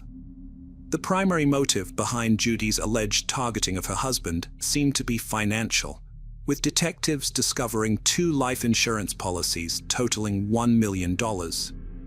Judy had attempted to claim this money following her husband's death, but the insurance company initially refused to pay out, citing the ongoing investigation into his death. The payment was further complicated by John's father, who harbored suspicions about Judy's involvement in his son's demise. Despite these leads, the case eventually stalled, with only circumstantial evidence available. However, significant changes occurred within the Parker family household. Judy was rarely home, preoccupied with her new partner, Jeff, John's trusted manager. In her absence, the older siblings took care of their younger half-sisters, Tiffany and Erica. Months later, Judy and Jeff decided to move out of state with Judy's younger daughters, while Daniel went to live with his biological father. Christina remained in the house, now pregnant and with a boyfriend. Although the case stalled, authorities stayed vigilant, revisiting files for a break. After a new lead, they questioned Christina and Daniel's schoolmates, who confessed to selling them a gun. This tip led detectives to Christina's family land, where they found bullet casings matching those from John's crime scene. In 2007, a narcotics officer, who had been investigating Christina's ex-boyfriend in a drug-related case, came forward with crucial information. The ex-boyfriend, seeking a more lenient sentence, revealed a conversation he had with Judy in which she implicated her son Daniel as the one who had fired the fatal shot that killed John. When confronted with this new evidence, 21-year-old Christina, whose connection to the murder weapon had already been established, quickly began to cooperate. She confessed to buying the weapon and calling her parents on the night of the incident, asking them to stop by the office under the guise of picking up forgotten homework. She also admitted to being involved in the plan to kill John, with her brother Daniel as the designated shooter. When 19-year-old Daniel was apprehended in Arizona, he was confronted with the new ballistics evidence and his sister's testimony. He promptly confessed to shooting John, but claimed that Judy, their mother, orchestrated the entire plot. Daniel revealed that Judy had fraudulently cashed company checks to raise the $7,500 needed to hire hitmen, but the initial plan failed when the hired individuals took the money without fulfilling their contract. Judy then allegedly instructed them to buy the weapon for Daniel to use. Moreover, Daniel claimed it was Judy's idea to fabricate the pretext for leaving the house that night by making the call about the homework. He admitted to shooting John once in the head, and the second shot was an accidental discharge while searching John's pocket for his wallet, as per his mother's instructions. He was also told to return home without arousing his younger sisters, a task made possible by Christina, who kept the girls occupied with television. The siblings alleged that their mother had coerced them into committing the crime by claiming they were victims of abuse at the hands of John and promising them a better life filled with more money and freedom. It was also disclosed that this was not Judy's first attempt to kill her husband, as she had previously attempted to poison his food, resulting in only a brief hospitalization for John under the pretense of food poisoning. By the end of 2007, Christina and Daniel were formally charged with murder and conspiracy. Christina entered a not guilty plea for the conspiracy charge and was released on bail several months later in March 2008. Daniel, then 20 years old, pleaded guilty to a conspiracy charge for involvement in his stepfather's murder and agreed to cooperate, implicating his mother in the crime. In exchange, prosecutors agreed not to pursue the more serious charge of murder, although Daniel still faced a sentence of 20 to 25 years in prison. According to Daniel, nearly a year prior to the incident, when he was just 14, his mother and sister first approached him to participate in John's murder. He claimed that his mother provided him and his sister with money to purchase a handgun, along with black clothing, gloves, and a mask for the day of the crime. She also allegedly gave him explicit instructions on how to carry out the task, including taking a thorough shower upon returning home to eliminate any traces of gunpowder residue. Ultimately, Judy took it upon herself to dispose of the weapon, the clothes worn during the crime, and her husband's wallet. In July 2009, 6 years after her husband's death, Judy faced the inevitable and surrendered to the authorities, agreeing to plead guilty to conspiracy to commit murder. By doing so, she acknowledged her role in planning, executing, and covering up the crime. The prosecution requested a life sentence with a minimum of 28 years and a maximum of 35 years. Nearing 40, Judy was sentenced to 33 years in prison in late August 2009. The following month, Daniel received a 23-year sentence, and in early October, Christina, who pleaded guilty to aiding a criminal, was sentenced to 5 years. Press reports indicate that Daniel was released in 2017 after participating in a community transition court program and subsequently lived a low-profile life. Christina served 4 years of her sentence and was released in 2013, but tragically died from a drug overdose shortly after her release. This case is defined by unrelenting greed. Judy's difficult early life and subsequent success only fueled her insatiable desire for more, driving her to commit appalling crimes. Tragically, her actions not only ruined a thriving entrepreneur, but also had a profound impact on her 4 children, resulting in 2 being imprisoned and leaving the younger ones once again without their father and mother. Hello friends, welcome to our channel. Today we're going to take a look at another horrible case with you. The case of Marilyn Levesque. In the year 2020, the body of 22-year-old Marilyn Levesque was discovered with multiple stab wounds, sparking a massive public outcry. The community was outraged, demanding that Canadian authorities provide an explanation for how such a heinous crime could have occurred. Marilyn was born in 1997 in Chicoutimi, Quebec, to Corinne Levesque and François Goulet, who separated soon after her birth. Those close to her described her as kind, outgoing, and always friendly. Marilyn grew up partly with her mother and partly in foster homes. She left her hometown for Quebec City at the age of 17 and returned after a breakup with her boyfriend. From then on, she commuted between the 2 cities, working in Quebec City 2 or 3 days a week and taking the bus or carpool services since she didn't have a driver's license. By early 2020, Marilyn was living with her new boyfriend, Gabriel Truchon, in the Chicoutimi district, about 130 miles from Quebec City. Gabriel said Marilyn dreamed of a stable life and wanted to pursue a career in architecture. Tragically, on January 22, 2020, everything changed. Marilyn was in Quebec City for work, while Gabriel stayed in Chicoutimi.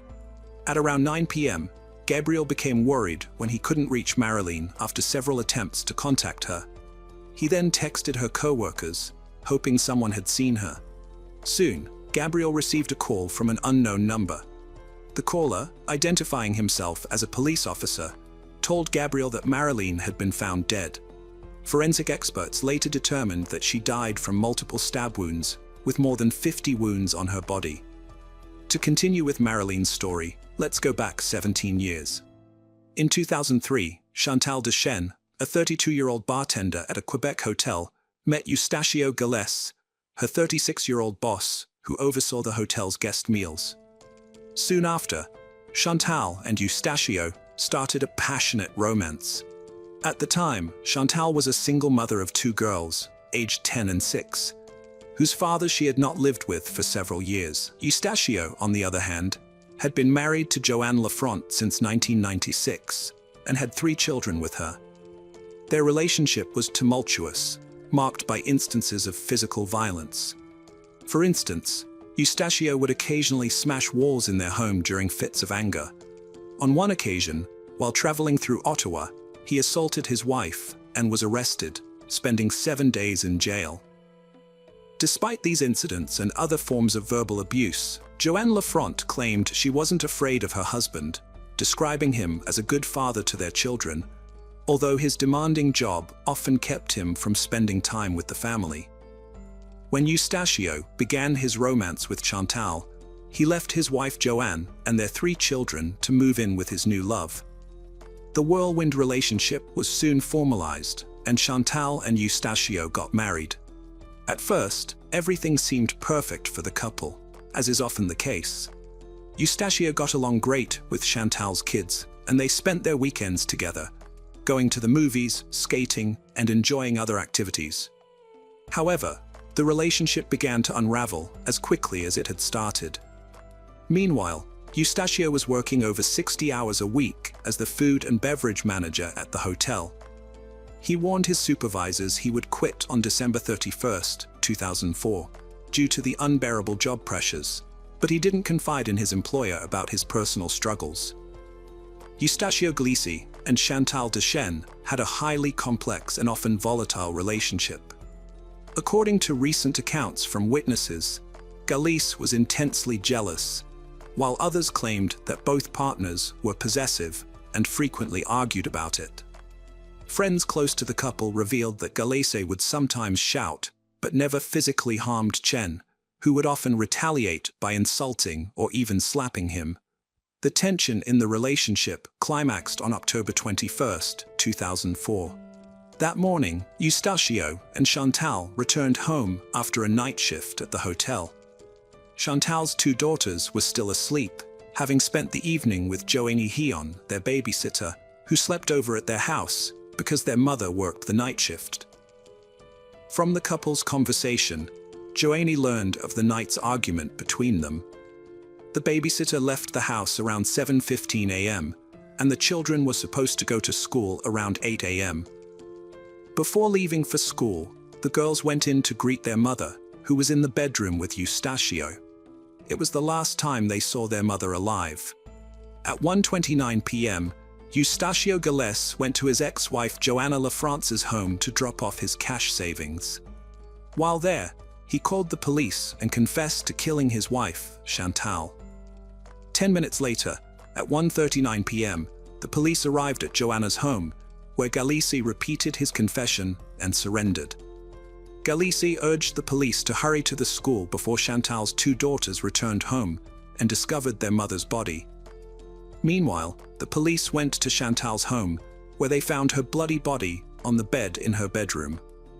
Next to the body, they found 2 blood-stained knives and a broken hammer. An autopsy revealed that Chantal died from multiple hammer blows and stab wounds. The hammer blows were so brutal that the handle broke. In 2006, a jury found Galisi guilty of second-degree murder during his trial. He admitted that he killed Chantal because she had decided to leave him. Galisi was sentenced to life in prison with no possibility of parole for 15 years. Galisi had a history of violent behavior towards his partners. In 1997, he was jailed for 7 days for assaulting his first wife, Joanne Lafrance. Tragically, he went on to kill his second wife, Chantal Dechaine, in 2004. This pattern of behavior suggests that Galisi had a tendency to abuse women. Despite this disturbing history, the parole board to release him in March 2019, concluding that his risk of reoffending was low. As a condition of his parole, Galisi was permitted to date women to meet his sexual needs, but with strict limitations. His parole officer set rules for his interactions with women, allowing him to visit an erotic massage parlor once a month, but prohibiting romantic relationships. Additionally, he was required to observe a curfew between 10 p.m. and 8 a.m. unless attending an Alcoholics Anonymous meeting. However, Galice struggled to abide by these rules, frequently visiting the massage parlor several times a week, instead of just once a month. In March 2019, Galice was released. Later, in June, the 51-year-old visited an erotic massage parlor where he met 22-year-old Marilyn Levesque, an employee. Although Marilyn's family knew she earned a living by providing intimate services, she rarely discussed it with them, and when she did, it was often in a light-hearted or joking manner. Those close to her described her as sensitive.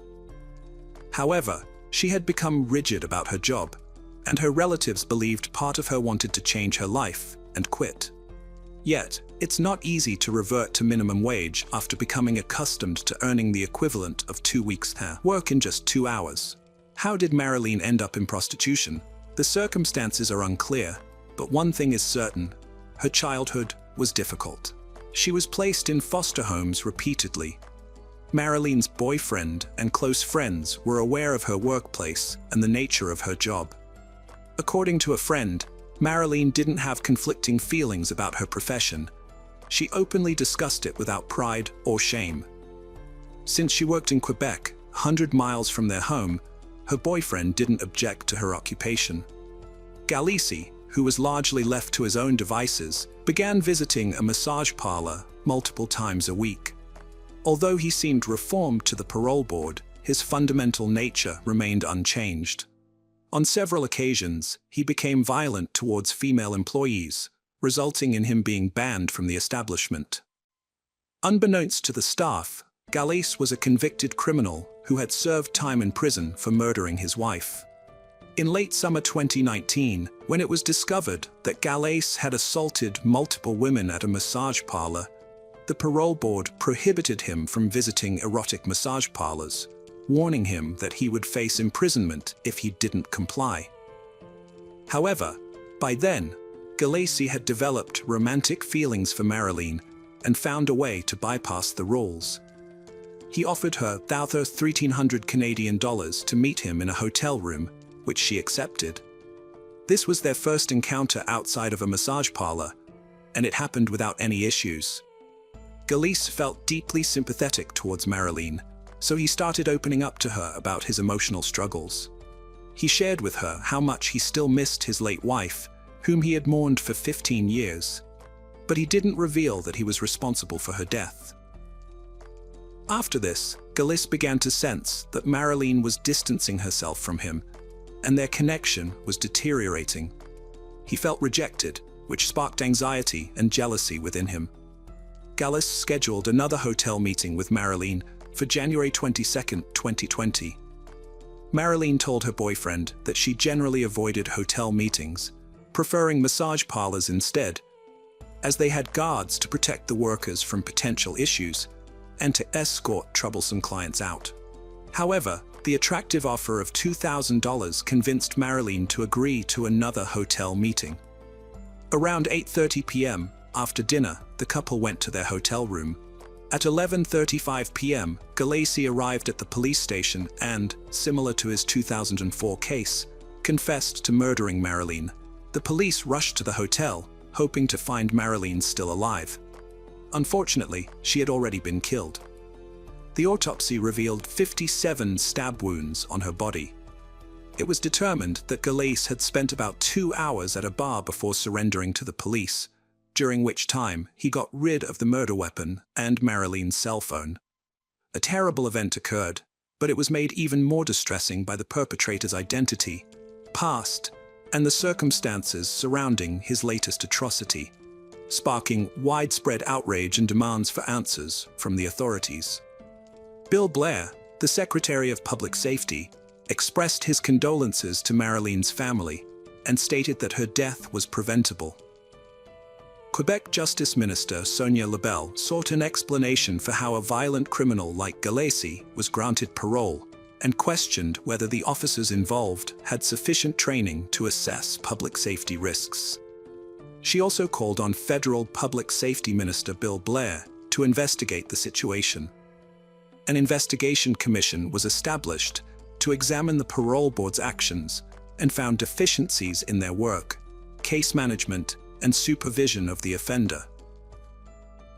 The head of the Correctional Service of Canada described Marilene's death as a terrible tragedy that should never have occurred, promising that the Correctional Service of Canada, in collaboration with the Parole Board, would take significant steps to prevent similar incidents in the future. Despite the high-profile comments, no one faced serious punishment in the end. Some staff members from the Parole Board were reassigned to different roles, while others were sent for additional training. Unfortunately, there is no way to bring back the young woman who lost her life. It is hoped that her tragic death will make decision-makers think twice about the serious consequences of their actions. As part of a settlement agreement between the authorities and the victim's family, the government provided compensation for her death, which prevented a lawsuit from being filed by her relatives. The amount of compensation remains undisclosed due to confidentiality agreements. It's worth noting that some people even blamed the victim for her own death because of her profession.